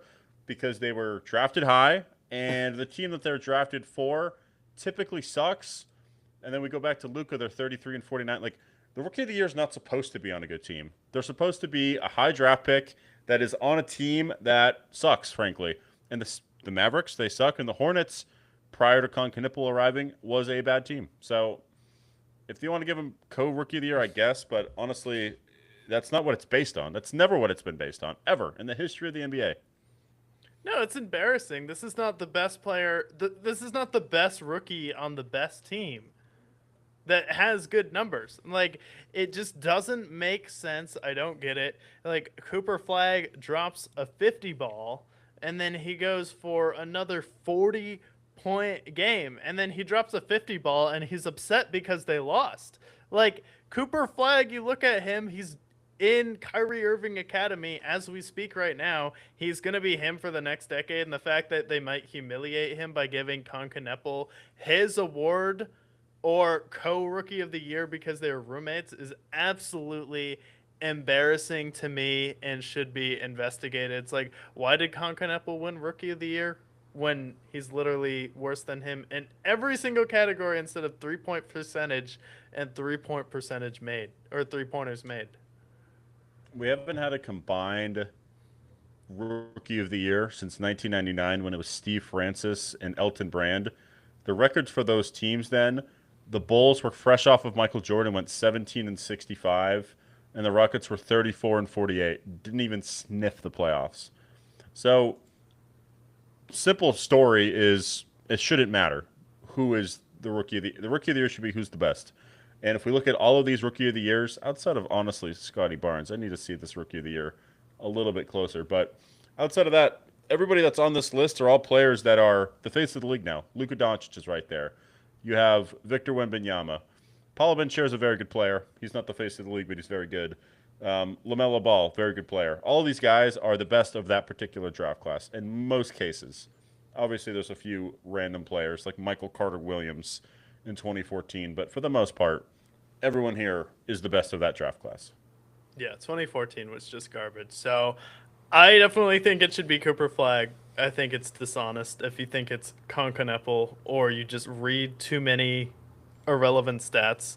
That shouldn't matter. Just look at the three main ones. It's not that complicated. So that is the MVP and Rookie of the Year. I want to give you 4 historic milestones that happened this season in NBA history was made. LeBron James set a new record for most career seasons played at 23, and he passed Robert Parrish for the most regular seasons played in NBA history. Think about the time that Robert Parrish played in. Like, he was the center with the Larry Bird Celtics. The fact that he played that long in that era is ridiculous. And that is who LeBron James is passing. Yeah, he was a center, just getting in fights. That was his job. Yeah, and honestly, like the end of his career too, he was playing like 9 minutes a night.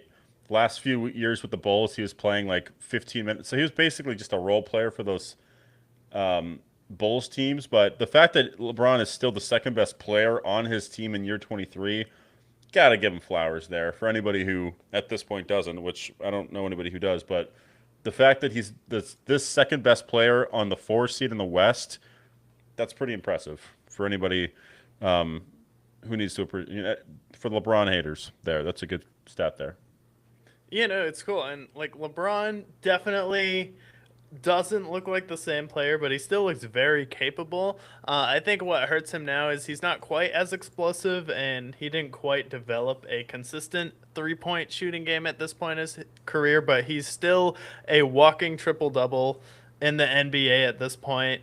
He can go for 30 points on a given night, and he's still doing free throw line dunks. So as someone who, you know, LeBron was kind of my enemy in my childhood, it's unique seeing him play this long, and we get to watch him and Tom Brady and Jokic and Patrick Mahomes all in the same era together. So that is definitely exciting to see. So LeBron still setting history here. And then SGA had his milestone reached this season. We all know the 20-point game streak, passing Wilt Chamberlain's previous record. So he is now starting to put himself as someone who's just going to show up in the record book. And do you think at this point SGA is a little bit underrated? Because a lot of people hate the Thunder. They think he's just a masturbator at this point. But honestly, like, he's put in 3 seasons of consistent MVP level play. His mid-range game is about as pure as I've seen as any other modern NBA player. So like, and he plays defense too. So like, honestly, I think like if they win back-to-back titles, he could go down as one of the top 2 or 3 players of this decade. Well, he's averaged over 30 the last 4 consecutive years, and I feel like his play style to me kind of reminds me of the 2010 Hardens a little bit, where he is kind of a masturbator in some cases, like you mentioned, but prolific scorer, can get 60 any given night. And that 20-point streak is only continuing because he still hasn't dropped below there. So that streak is going to be an unbreakable record for most people at this point. But just over these last 4 years, he's won a title, he's won an MVP, he's had one of the most prolific scoring outputs of any player in a 4 year stretch. Up there with Michael Jordan, up there with James Harden in the 2010s, better than stuff that we've seen with LeBron in years past, up there with Kobe and some of his career stat lines that he's done. Like, SGA is going to go down as, of this generation, a top 5 player of this 2020s generation. And what I hope doesn't happen is that people start to appreciate him later. We should be appreciating what we're seeing now from him as a guy that isn't the favorite in the driver's seat to be potentially the first back-to-back champion since the Warriors. Yeah, and I think a lot of people aren't appreciating what they're seeing from SGA, and it is tough. I grew up watching, the Celtics being my team going up against LeBron, and LeBron is the person who fouled out against the Celtics and said, "I'm the best player in the world. I don't foul out." And it pretty much seemed like that every night. And I know how it feels to feel like the refs are rigging the game against your team. But when you're on the outside looking in, you can kind of just watch SGA and enjoy it. I think it's pretty spectacular what we're seeing from him. So he kind of cements himself as someone who's going to stay in the record books. And then someone who's been in the record books for a while now, Steph Curry, is now on the verge of becoming the first player to reach 5,000 career three-pointers regular season and playoffs combined. I don't really think that's a surprise. Not a surprise, but what's sad is that there's a chance, even despite the fact that he's almost on the track for 5,000 threes, that he might still not have that record be his in 20 years. At the rate the NBA is going, if Con Knipple stays on his trajectory, there's a chance that his record still could be broken, even if he goes another 5 years in the league, potentially.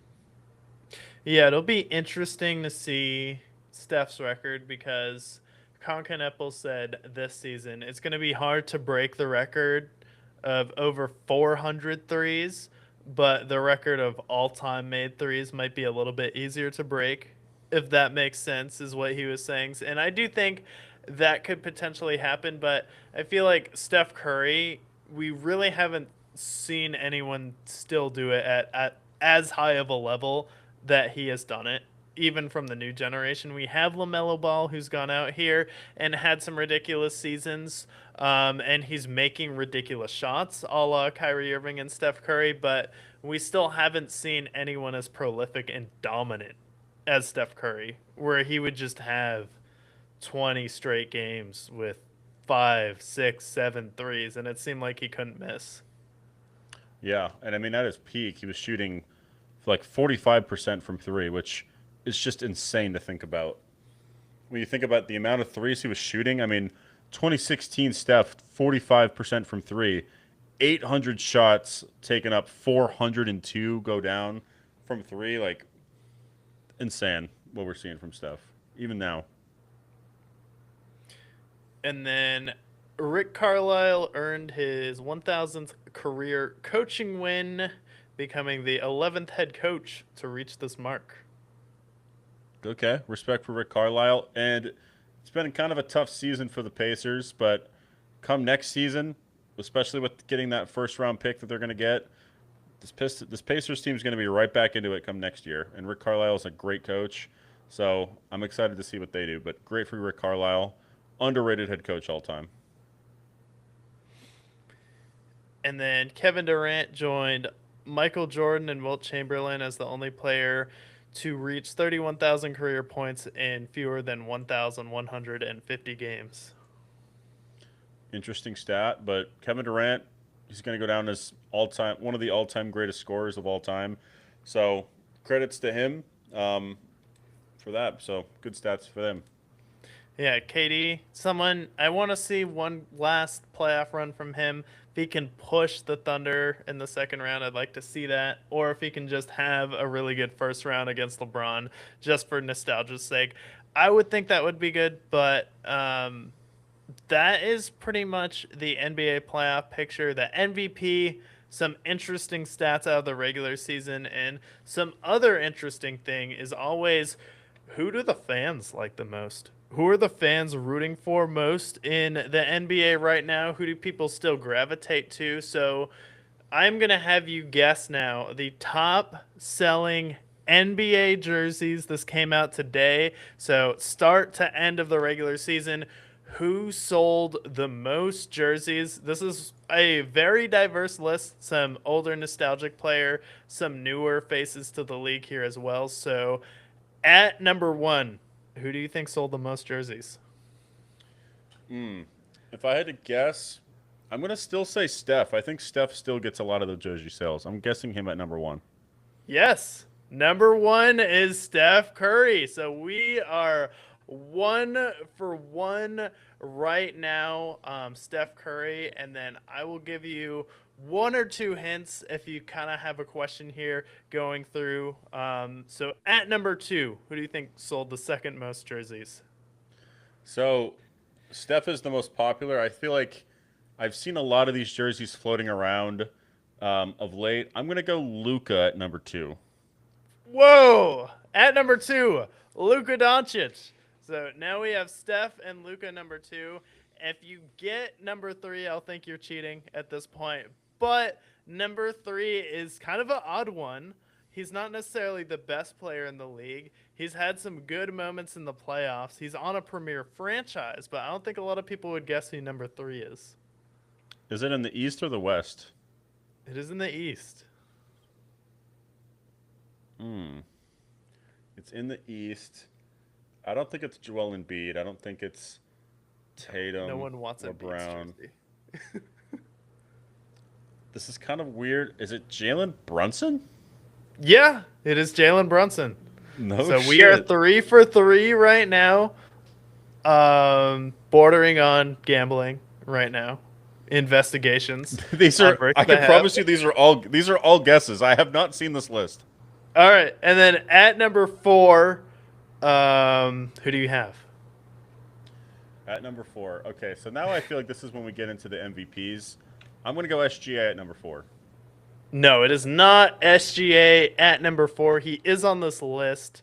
I'll give you one more guess. Is he in the MVP conversation? Yes. All right. I'm gonna rock with Wemby then. Yes, it is Wemby. So you All saved right. it there. We are about 3.5 there. So we got number 4 and 2 guesses. At number 5, this is an older player. Is it Kevin Durant? No. Is it LeBron? Yes, LeBron is still in the top 5, which is impressive. But I honestly, Steph is number 1 this list. I could definitely see LeBron still being higher than this. And then at number 6 is in a franchise that probably no one would want to go to. Is your hint? LaMelo? No. Not A LaMelo. lot of people are moving to the Carolinas. Yeah, it's not the Hornets. Nobody wants to go to this team. Is it Kawhi? No. No one is buying Kawhi's jersey. Damn. Except for Skip East or Bayless. West? East or West? He's in the West. He might be moved to the East, though. Oh, don't tell me it's the fucking Zion jersey. No, it's Anthony Or no, Edwards. Anthony Edwards. Anthony Edwards. I don't know why I guessed fucking Zion. Who the fuck has a Zion jersey? Hey, it will be different next year. You're going to see Oh, yeah. an entirely new Zion Williamson next season. Speaking of Zion, who's like, after this season and this failure, I'm going to come back better than I have before. Okay. You know who he is? I was waiting for the show to say this. So Zion says today, forecasting a different summer from him, which basically means he's not going to fuck OnlyFans models. Congratulations. But you know who Zion Williamson is in the NBA? He is literally the NBA version of Kyle Pitts. Everybody believes in Kyle Pitts. Zion, there's always those believers. He is literally the Kyle Pitts. Shows flashes, but for the most part is underwhelming. Yeah, every season Nick writes like, well, when Zion plays, look at this stat for the New Orleans Pelicans. I'm like, yes, when Zion plays. And if we are using our NBA historical knowledge to deduce when we have a player who is fat and has injury issues and is a number 1 pick and can be a bust, a la someone like Greg Oden, probably he is going to be a non-factor. And we had all of these legacy Zion discussions before his career even got started, where it's like Colin Cowherd on a random Tuesday is like, I would rather have Zion Williamson over the next 5 years than Jason Tatum. I said it. I would. I would. Am I crazy for that, Crazy. Nick? Am I crazy? Yes. You're crazy now, buddy. Mr. Ben Simmons we're in good hands because Ben Simmons is in the league. Yeah. I don't know why I guess Zion. I feel like an idiot for that one. I should have got number 5.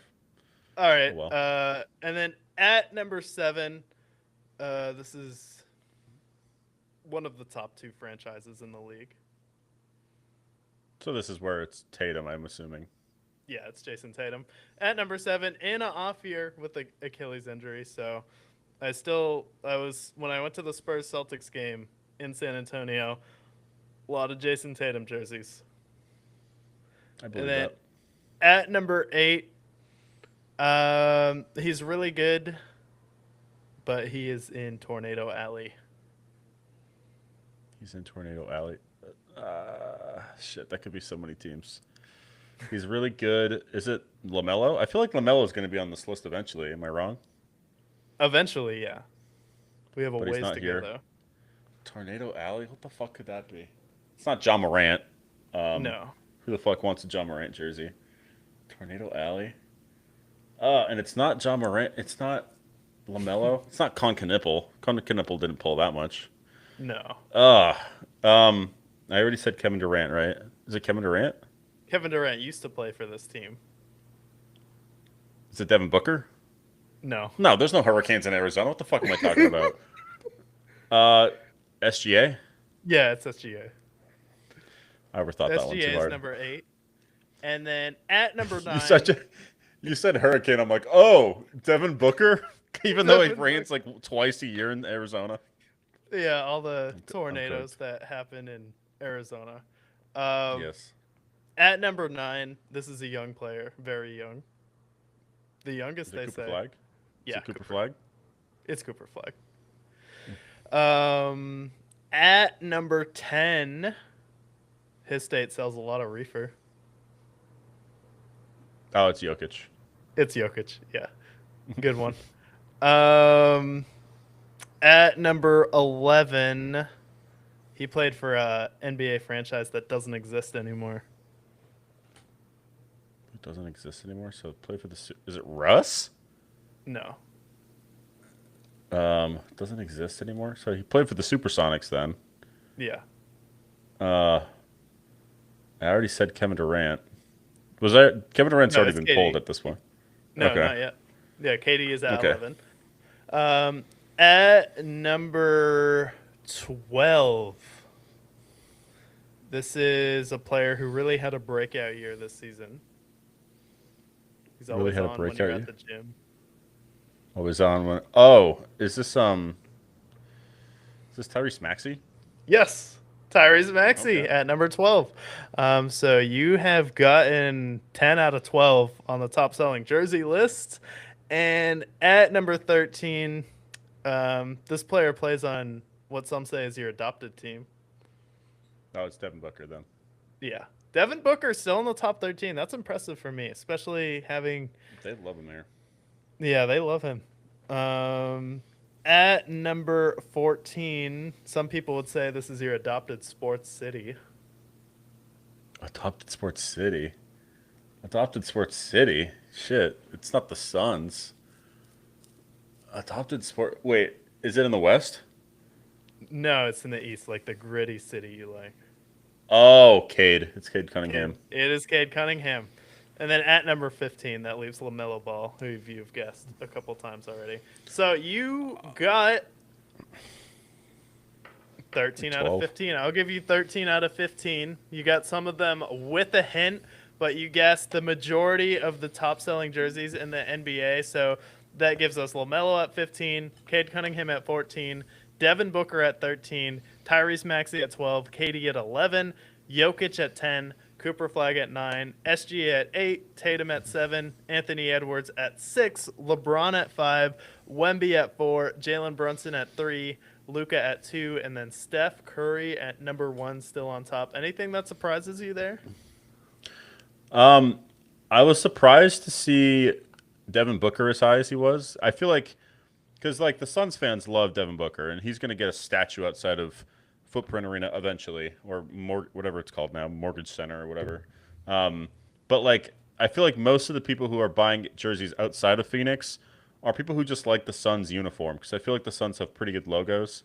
And then I am honestly slightly surprised that Steph Curry is number one, even though I know he has global appeal and he's one of the most beloved players of all time. Him at number one, with the Warriors not being where they are lately, kind of surprised he's number one. I would think that SGA or LeBron or Luka was going to be number one. Yeah, I think the youth still rock with Steph Curry. He's still their favorite player of all time. Those are kind of the people who grew up and can now afford to buy jerseys. And Steph Curry was their favorite player. They grew up watching him in high school. And I was honestly shocked to see Jalen Brunson at 3. It makes sense because when you look at the most merchandise sold, the Knicks have the most merch sold. So, like, New York's a pretty big city. But the fact that Jalen Brunson is number 3 is pretty impressive for a guy who's not even a top 5 player in the league. Yeah, I think it's just because of how huge New York is too, and the Knicks are like such a big brand, so having a Knicks jersey is so important in that city. So I'm surprised he's number 3. I would expect him to be in the top 10, but number 3 I am surprised by. Yeah, we got to get Baylor Shireman in the top 10. Then Anthony Edwards at number 6, too, like kind of solidifying himself as a star. I'm honestly surprised because I feel like Jason Tatum gets a lot of hate online, but I feel like a lot of people have called a truce with their beef with Jason Tatum because there was like a weird social media war against him for a while. And now people, since he came back from the injury, have kind of called a truce on that. But Celtics fans still buy more Tatum jerseys than they do Jaylen Brown. Jaylen Brown not even in the top 15, and he is a top 5 MVP candidate this year. Yeah, it makes sense for Boston for Tatum just because he's kind of like the face of that franchise. But Jaylen Brown jerseys should be selling off the shelves as well. So that's kind of a shame. You said Tatum was number 6 on that list? 7. He's right behind Anthony Edwards and LeBron. Okay, fair. That's cool to know. I know, like, when you go to a Celtics game in Boston, you're going to see a lot of Tatum jerseys, or you're going to see Bird, or sometimes there's a Kevin Garnett jersey here and there. Yeah, next year it's going to be a lot of Baylor Shireman jerseys, though. I'm going to get one. I'm going to do it. I want to get a South Dakota State jersey. You're going to go to a Celtics game. Yeah. Well, it'll probably be a Spurs game, but yeah. And then, yeah, I think Tyrese Maxey, he's number 12 too. 76ers were number 6 in merchandise sold. The Knicks were the number 1 team as far as it comes to merchandise sold in the NBA. The Lakers were number 2. Celtics are number 3. You expect that. And then the Warriors kind of holding as that 4th franchise at number 4. Spurs are number 5, which is interesting. I guess Texas in general is just big. But you still have 3 NBA teams in that state. And then Philadelphia 6. Chicago Bulls, because of Michael Jordan, are still at number 7. But honestly, I am still shocked that the Thunder are as high as they are at number 8. I get you have SGA, and he is at number 8 on this list. But the fact that the Thunder, who couldn't even get people to come out for a parade, are still in the top 10. How much is that weighted on SGA, though? I feel like SGA has that merchandise, making a large percentage of that merchandise. Because if they're 8th on that list and he's a top 10 selling jersey, I feel like we're going to see like 40% of their merchandise sales are from him. Because nobody's buying a Luke Dort jersey. No one's buying a Chet Holmgren jersey. Like, that's a majority. It has to be from SGA. Yeah, maybe Caruso and Isaiah Hartenstein are selling jerseys. But yeah, that's interesting that they're 8. He's literally number 8 in jerseys sold, and then the Thunder are number 8. I'm also surprised that the Timberwolves are number 9 too, because Anthony Edwards is number 6, but are you buying a Rudy Gobert jersey? I hope the other jerseys being sold are a retro Kevin Garnett jersey. Yeah, maybe Naz Reid has been finally getting the recognition he deserves. Perhaps. But like the Heat aren't on here. Yeah, honestly, like the Heat, they have so many iconic jerseys, and I feel like I'm curious to know if there's a bump for Bam Adebayo after his record-setting game, if there was an uptick in his jersey sales. The problem with the Heat right now is there's nobody marketable for the Heat, which is very rare historically for Miami to be like that.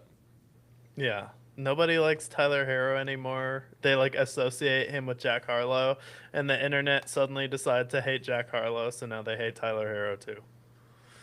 It's just how it goes. And then at number 10 was the Nuggets. Like Jokic. Jokic is like internationally popular though. So I could see him being higher. Like we did a video about Jokic that got over like 15,000 views and it was a bunch of Serbians in the comments. Like most of the comments weren't in English. They're just like, "I love Jokic.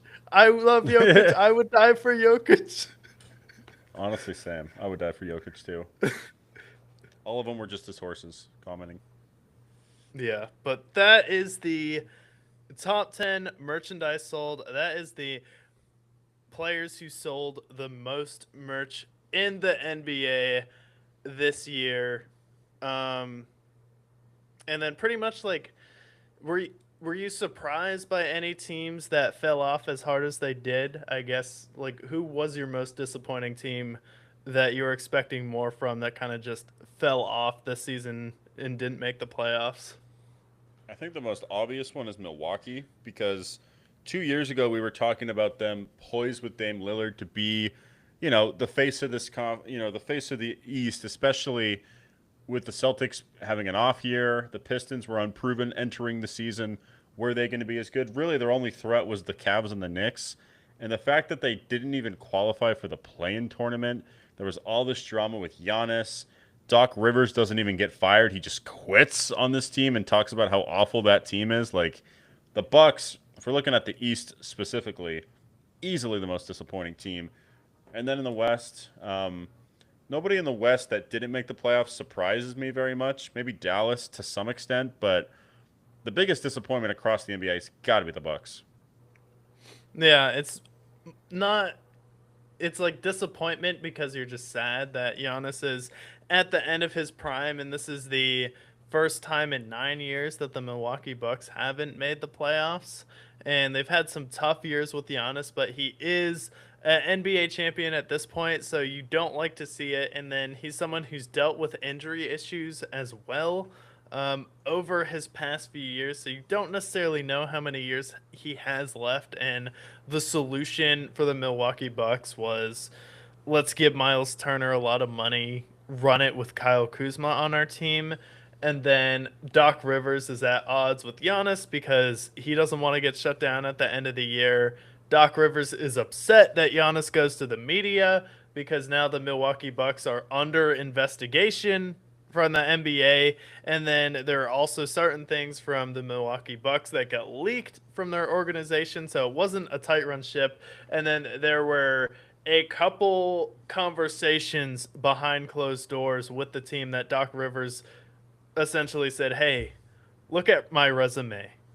Doesn't it speak for itself?" And the players did not receive it well. So it's like the Why would most they? comical dumpster fire where it's like he was the head coach for the Milwaukee Bucks and he was giving them a lot of advice when they parted with their head coach, but at the end of the day, what were you really looking to accomplish with Doc Rivers? Like you just wasted Giannis's time and you took advantage of Giannis, who is someone who is loyal to a franchise, and like you admire it, but at the same time it is tough to see him go through those seasons where the franchise seems like they just don't care. Yeah, and it's unfortunate. I hope he ends up finding the right destination. If I'm looking in the West, the team that disappointed me the most, it's probably the Warriors because entering this year with Jimmy Butler, it's kind of the last hurrah for the Warriors. They are getting a lot older. That being said, the reason why I don't have them as high as the Bucks for as far as disappointment is this is an old ass team. Steph Curry's 37, Jimmy Butler's 36. Draymond's 35. Like everyone on that team is super old. So the fact that they were injury ridden, kind of below average, is not overly surprising to me. But them barely clinging to that 10th seed is a little bit upsetting because I expected them to be out of the play-in tournament and fighting for kind of where the Timberwolves are right now. Yeah. I would say like my most disappointing team is definitely probably the Grizzlies. And it's just because Ja Morant had such a high peak and it was fun um, with him. And then it's disappointing that he gets suspended. And then Jaren Jackson Jr. is out of the fold. And that was a team that was putting it together. It seemed like they were going to be a fun team for the next 3 or 4 years, where maybe they didn't win a playoff series, but they could at least be a fun team in the play-in tournament in the first round. But without Ja Morant, it wasn't even close. You lose Desmond Bain, and then you end up trading Jaren Jackson Jr. to the Jazz, and it seems like they're giving up on their team, and it's going to be a long rebuild for this one because like I can't see a lot of interest for an injury prone guard who can't shoot threes. So like good luck rebuilding by trading SGA. Yeah, I mean, there's always the Wizards. The Wizards are always in the mix for talent past their prime or talent that will die somewhere. And I feel like that's a target, especially if they have Anthony Davis and Trae Young. But you're right. I mean, the Grizzlies, the problem with Memphis really is the fact that they're in Memphis. Every team they polled every NBA player and they asked, where's the least favorite place to play? And they all said Memphis because their hotels were awful, because the city itself they didn't like. I don't know why we're not talking about the Nashville Grizzlies. You're already in Tennessee, and Nashville is so much more exciting, and basketball games would crush there. Don't know why they're not in Nashville, and maybe someday they will be, but I mean, the Grizzlies are going to rebuild forever because nobody wants to either stay in Memphis or go to Memphis. Yeah. And why is it a problem when LeBron says that? When everyone around the league says that. LeBron, I'm not LeBron's biggest fan, but the media runs a campaign slandering him because he said that you should move the Grizzlies from Memphis to Nashville, and they tried to make it a thing where, oh, he was playing golf with his white friends, so he wanted to seem cool with them. It's like, no, everyone just wants to see the Grizzlies move from Memphis to Nashville. The only thing Memphis has going for it is the birthplace of Elvis. It has the largest pyramid in North America with the Bass Pro Shops pyramid. It has some unique food spots, but other than that, that's it. Where Nashville is a bumpin' city right now that could use a pro sports team. Like, I don't get why there is an entire media campaign directed at LeBron where it's like, why would LeBron say that? Why wouldn't he mention the Jazz? I'm like, I don't know. Salt Lake is quickly becoming one of the most desirable cities to move to for people who want to be outdoors, and it is a growing hub, and there's a lot of money being invested there. I don't think you can say the same thing with Memphis, as much as it's not necessarily a NBA friendly city in Salt Lake. It's definitely a different vibe from the NBA. But like Memphis, comparing it to Salt Lake, I don't think there's a comparison really. You're not next to some of the best mountains in the world. Let's also not forget that we're talking about a franchise that was originated in fucking Vancouver. They came from Vancouver. They said, I know where we should move to. Memphis, Tennessee. A city that hasn't been thriving since 1950. And B.B. King. Since B.B. King was a young tot. A guy who died at 90 years old 10 years ago. Like, they decided that, oh, the Vancouver Grizzlies, which, by the way, had the best uniforms in the day at one point, they said, you know what? We need to get out of Canada. We need to get out of Canada. Canada's bad news. Let's go to Memphis, Tennessee. It's like as if they had a map of 1950 and said, oh, yes, this is a thriving city. Let's go to Memphis. Meanwhile, in Nashville, a city that has pretty much doubled in size the last 15 years, has the Titans, has the Predators, and is slotted to potentially have a baseball team in the next decade. Nope, let's go to Memphis because there's so much sports teams. Oh, wait, no, we're the only sports team there. And yet we still don't fill out our seats. And yet we can still get tickets for $5 on any given Sunday because the Memphis A always suck, and B because nobody goes to Memphis Grizzly games. That makes sense. Yeah, and then you probably have like your AAA baseball team. Like, oh, outside of the Grizzlies, we go see the Memphis Shankers. So I'm like, oh, great, thank you. It seems like a great time. In the highest crime city in the country. Very fun. Yeah. Very exciting. That's what I want to do. It is literally the least safe city in the country to walk on the sidewalk. Like, Well, also like every other like major. Let's look at every other NBA team, right? Right. Boston. A lot of good things to do in Boston. New York, huge city, a lot of good things to see. If I want to see a Knicks game, I can also go to Times Square, go to Central Park, have a lot of fun. Miami, great time. Charlotte, beautiful state. Orlando, Philadelphia, we go down the list. And if we go in the West, the Lakers, amazing. LA's an amazing city. Phoenix, great city. The Clippers, LA again. Golden State, San Francisco, awesome. Denver, Colorado, great city. Like we have all these cities that are good cities. San Antonio, not I don't like it as much as Austin, but it's a good city to check out. Like all these cities, we can check out other things. In Memphis, we're literally checking out the Bass Pro Pyramid and maybe seeing the Grizzlies. Maybe the Grizzlies. Because the other thing is like Memphis is known for barbecue, right? If you go 2 states down, where are you? Oh, you're in Texas. Guess who has great barbecue? Texas. You go to the west, you have Virginia, and you have the South with all the Southern food over there. So like Memphis itself is not special. Tennessee's a great state. Memphis, terrible city. it is genuinely the worst NBA city, though. Like, the only thing you could argue maybe Portland, but, like, still Portland, you have the beach nearby. You have, like, access to a lot of nature there. And, like, you have some issues with it, but it's, like, concentrated in different areas where I don't think Portland's as savable as Memphis at this point. Like, the only other city comparable as boring would be Oklahoma City, but boring is better than Yeah. Memphis. Would you rather, if we're comparing it to Portland, would you rather get shot with a hacky sack or a bullet? What would you Yeah. prefer?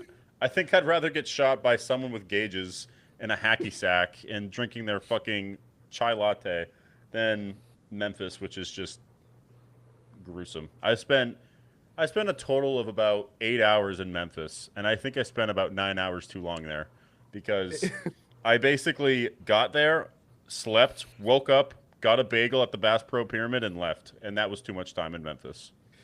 It's like crazy how many people don't even know that the Bass Pro Shops pyramid is there. They're like, yeah, I went to the Bass Pro Shops pyramid. They're like, what? And you're like, yeah, it's the largest pyramid in North America, and it's just sitting in Memphis, and that's the only thing to do there. And oh yeah, it's Yeah, also on the border of Arkansas, which is, would you the like worst a state.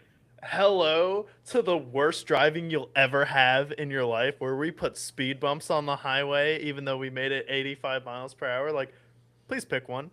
So it's like, it's also hello to the worst state you will ever drive in. And you know what? Like Phoenix has its issues driving in it, but they have a bunch of billboard lawyers, right? Rafi is a celebrity here. So is the divorced couple lawyers. Like there's all these divorce attorney accident lawyers in Arizona. You drive through the state of Arkansas, and it's the same thing, but with crawfish ads. What would you rather see?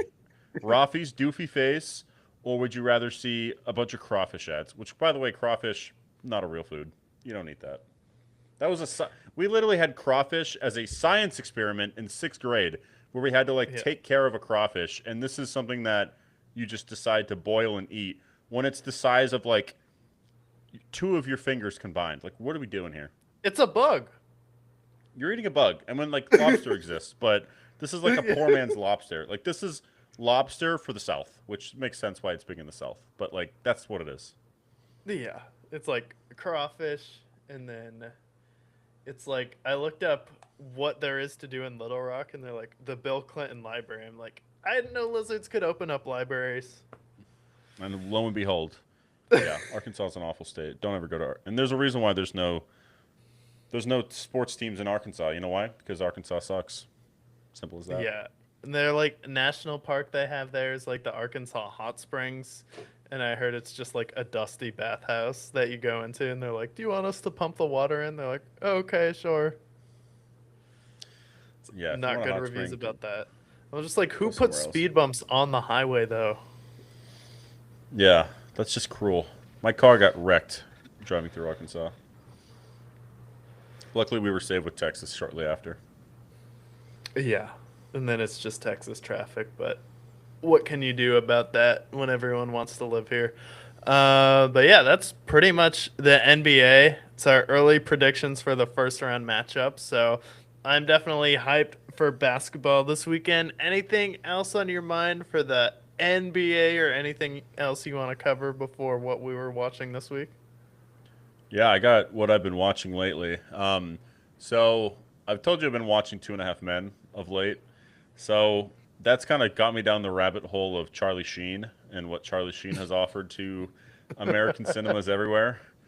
Okay. And so I watched Major Leagues, which is essentially based around the Indians, real team by the way, based in Cleveland. But so they basically have this owner that takes over. It's like the essentially like the genie bus of like the Bus family or the Steinbrenners, whatever it is. She takes over and she's trying to sell the team to Miami. So she guts the entire roster and just fills it in with a bunch of bums, basically. And Charlie Sheen happens to be one of those bums. Just a bunch of terrible people. But then they end up turning around and like winning the pennant. But Charlie Sheen in that, if I was born in 19 whenever that movie came out and Charlie Sheen was that guy, my personality would have been Charlie Sheen for probably a solid year or two after that because he's the coolest character by far. The Major Leagues, classic baseball movie. Glad I finally watched it, but my takeaway is that from like 1989 to like honestly still to this day, Charlie Sheen might be the coolest actor who has lived ever. Did he get like AIDS the same time as Michael Magic Johnson? I don't know if Charlie Sheen has AIDS, but it's one of those stats that even if it was a lie, if you said like, "Oh, Charlie Sheen has AIDS," I would go, "Oh yeah, that makes sense." I looked it up. He did get AIDS back in 2011, apparently. So right during his winning era, the winning Yeah. era, he collected every Infinity Stone, including AIDS. Good job, Charlie Sheen. There's definitely like he is someone I it's just didn't grow up with him.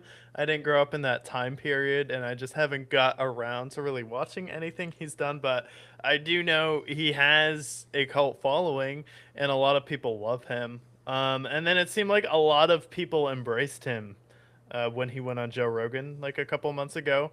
I think it was the day they were recording their podcast when Charlie Kirk got shot. Actually, I saw you Yeah. that day in Phoenix, and a lot of people like receive that very well. So it also seems like he is someone who's maybe having a little bit of a potential soft comeback, I would say, because like I Yeah. feel like AIDS back then was a lot more stigmatized, where gay marriage still isn't legal. That's like still a thing. We're arguing if it should be legal in the courts, and people just assume if you got AIDS, and you know, it just didn't go well for his career after that. And then he had didn't he have some other like substance abuse issues? He's always said, yeah. He had a substance abuse from like when he was founded to like the crash out. You probably know Charlie Sheen from like the winning era where he's just like basically calls his bosses at Two and a Half Men losers and that like he's above them and basically says his boss to go fuck himself and then has this whole winning fiasco. Like that's I know Charlie Sheen from that and then watching Two and a Half Men, but his entire time up until that, he was like Hollywood's drug addict basically. He was like Robert Downey Jr. before Iron Man kind of. Yeah, I guess I'm more. I'm born in 2000, but I guess I'm a little bit more Zoomer than millennial, so I'm not like fully familiar with all of the Charlie Sheen lore. Oh my god. Look up Charlie Sheen interview winning. It is if you're talking about interviews that aired on 60 Minutes, I can count on my hands how many 60-minute interviews I've watched in entirety. Charlie Sheen's I've watched in its entirety over the last 15 years a good amount of times. It is one of the greatest interviews to ever be on air. Yeah. Yeah, I mean, like if you watch a 60 minutes interview, that's a pretty high bar. Yeah. And like I'm not a cocaine user, but if I was, that interview would make me an addict at that point because he is off his fucking, he is out of his mind in that interview. It's incredible. But yeah, Charlie Sheen, he's definitely having a resurgence. The character that he has in Major Leagues is Rich Vaughn, which they actually put him as a player in MLB The Show that you can get if you play the dynasty mode or whatever, which I don't do, but pretty cool. He's like a historic baseball figure, but with that character. Would you say he's kind of similar, I guess, to like Nick Cage, with how Nick Cage kind of crashed out and he's like had a little bit of a soft comeback, kind of just with their styles? Because it seems Yeah, like he has a pretty wide range, like almost similar to like maybe someone like Bryan Cranston, who can do something serious, but also like Bryan Cranston's hilarious and Malcolm in the Middle. yeah. I think Bryan Cranston's a better actor, but I like the Nicolas Cage comp because he's kind of done goofy movies and then he's also done like really good movies at the same time. So I think Nick Cage is a good comp for him. Yeah, yeah, because they kind of like Nick Cage also is having similarly like a little bit of a soft comeback. I think they've been talking about remaking National Treasure 3 for a little bit, but he's like taking some roles. Like he had the one, I forget the name of the movie where he was the serial killer, that came out recently that was critically acclaimed. Um, and that was a good movie. And then he was also in the vampire movie that came out recently. I need to look up the name of that. Long legs. Yeah, Long Legs is what I was thinking about. And then he was in Van Helsing. Yeah, Van Helsing's good too. Yeah, so like that was a good movie. So I feel like both of them are having a little bit of a soft comeback here. So I'd be down for some more Charlie Sheen. Is he just promoting his book right now, or do you know if he has anything coming out he's working on? Well, I know he had the documentary that like talked about his life a little bit. I didn't watch it, but maybe I will. But I think he's got some films in the woodworks, I believe. But he's like sober now, so he's like it's like sober Charlie Sheen now. Um, Speaking of Nick Cage, if you haven't seen Bad Lieutenant, I highly recommend Oh, you watch Bad Lieutenant. that is the Nicolas Cage movie of Nicolas Cage movies. Like that Absolutely. movie, for me, I would say like the most Nicolas Cage movies is like Bad Lieutenant, The Wicker Man, and Kiss by a Vampire. Or it's like the three most over the top movies, but like Bad Lieutenant, that's another movie where he's just straight up out of his mind, that movie, yelling the It's entire time. That's one of the greatest. That's a movie that I like didn't think much about when I was going to watch it, and then I watched it and was glued to my television for 2 hours because it's insane. It's one of those movies that most people are gonna shit on, but it's genuinely one of the funniest and enjoyable movies of all time. It's I like would watch it watching one of anytime. the funniest car crashes you've ever seen for an hour and a half. My favorite part is when he's like interrogating the grandma, and so he takes her nose holes out, and he's just basically like putting a gun to her mouth and just being completely insane. And then they're like, "Hey, like, why did you do this to this grandmother?" And it's just his fucking back and forth is insane. Did you watch that recently? I watched it within the last year, and then I watched it in Berlin, um, 2 years ago, or yeah, 2 years ago at this point. That is ridiculous. Yeah, it takes place. This came out in 2009. For some reason, I thought this would have been a movie that was like in the 90s, or maybe, you had like those 2000s movies that were trying to recapture like that 90s action movie magic. But the fact that this came out in 2009, it's like one of those movies that the year it came out, it feels like it came out 30 years earlier than that. Yeah, 1,000%. And I wish they made a sequel to this because this is cinema at its finest. That is funny. But nonetheless, what have you been watching of late? So recently, I haven't been watching too much, but started playing through the Assassin's Creed Odyssey main quest again. And this one takes place in ancient Greece. It is the second of the new phase of Assassin's Creed that came out. They went through their phase where you have, one of the most legendary assassins of all time in Brotherhood, and then in Assassin's Creed Revelations, then you go through your Revolutionary War, Pirate, Unity, and Industrial Era in England. This is the second one that came out after Assassin's Creed Origin, which was in Egypt, and it kind of introduced a new style that, yes, it is Assassin's Creed in the sense where you have the kind of shadowy Illuminati figures going on, where it's like kind of a political game where you have people scheming in the background, but also it's very much a RPG game where you don't necessarily have to choose stealth.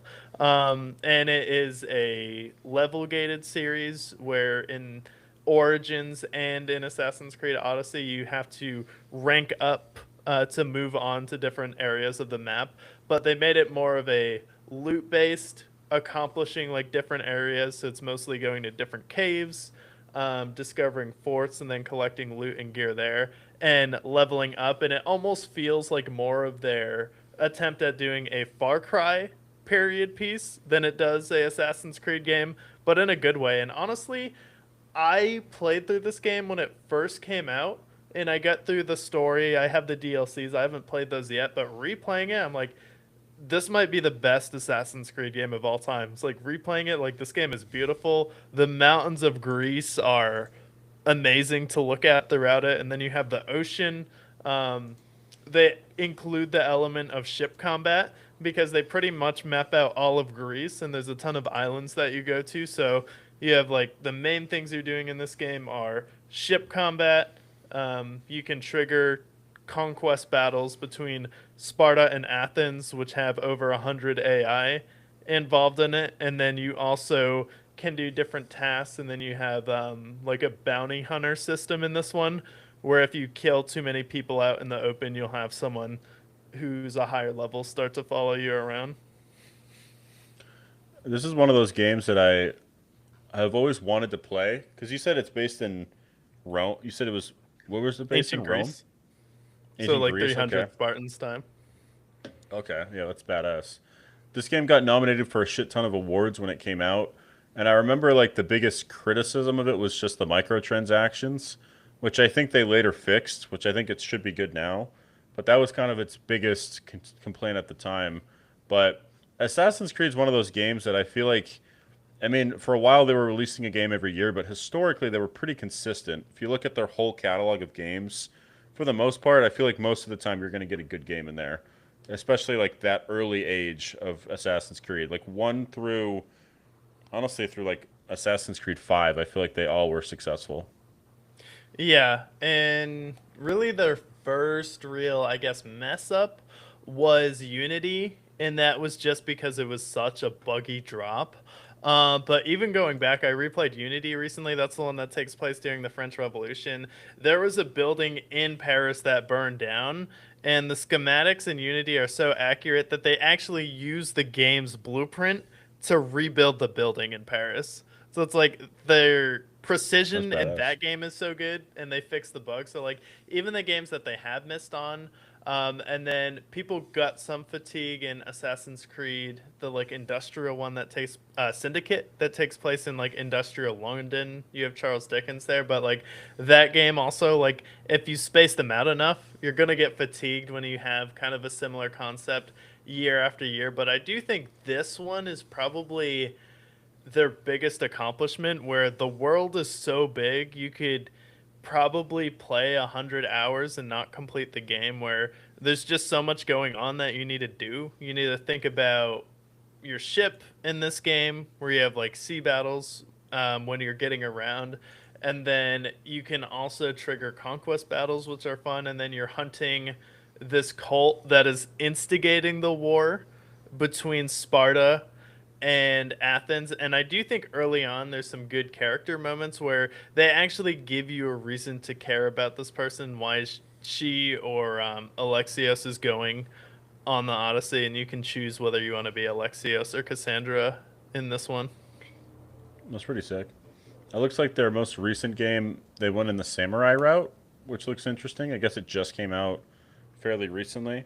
But Assassin's Creed is just one of those games that it's not quite in the same realm as like Rockstar games, but I feel like historically they've released like 15 of them, and I feel like 10 of them are really good, and then the other ones are also good. Yeah, they're also good. They have like a couple misses, but they're definitely playable. This one is definitely a very different style. It feels a lot more like a Far Cry game where you have a skill tree, you have a level system, and it's a lot more loot based. You also have like the feature where you can upgrade your skill to control and tame animals, so you can like level up, so you can tame a bear in this one and like go through a That's sick. fort and take people out with it. So it's kind of on the Far Cry speed. It feels like they kind Yeah, of that took was some things from Far Cry.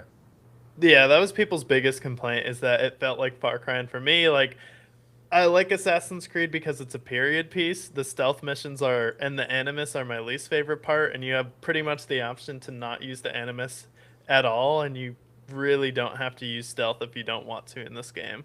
And they get really deep into the mythology as well, where they bring in a lot of the Greek gods into this one, and they're kind of playing that you're also a god in this game, and then also like the Medusas in this game. One of the DLCs is about Atlantis. Socrates is in this game. The opening part of this game is Leonidas on the mountain, and it's the battle of the 300 Spartans versus the Persians. So there's like a That's sick. lot of really good cinematic elements, and it just feels like it's a really fun, fast-paced game where it's like if you wander, you can like run into a lot of stuff very easily.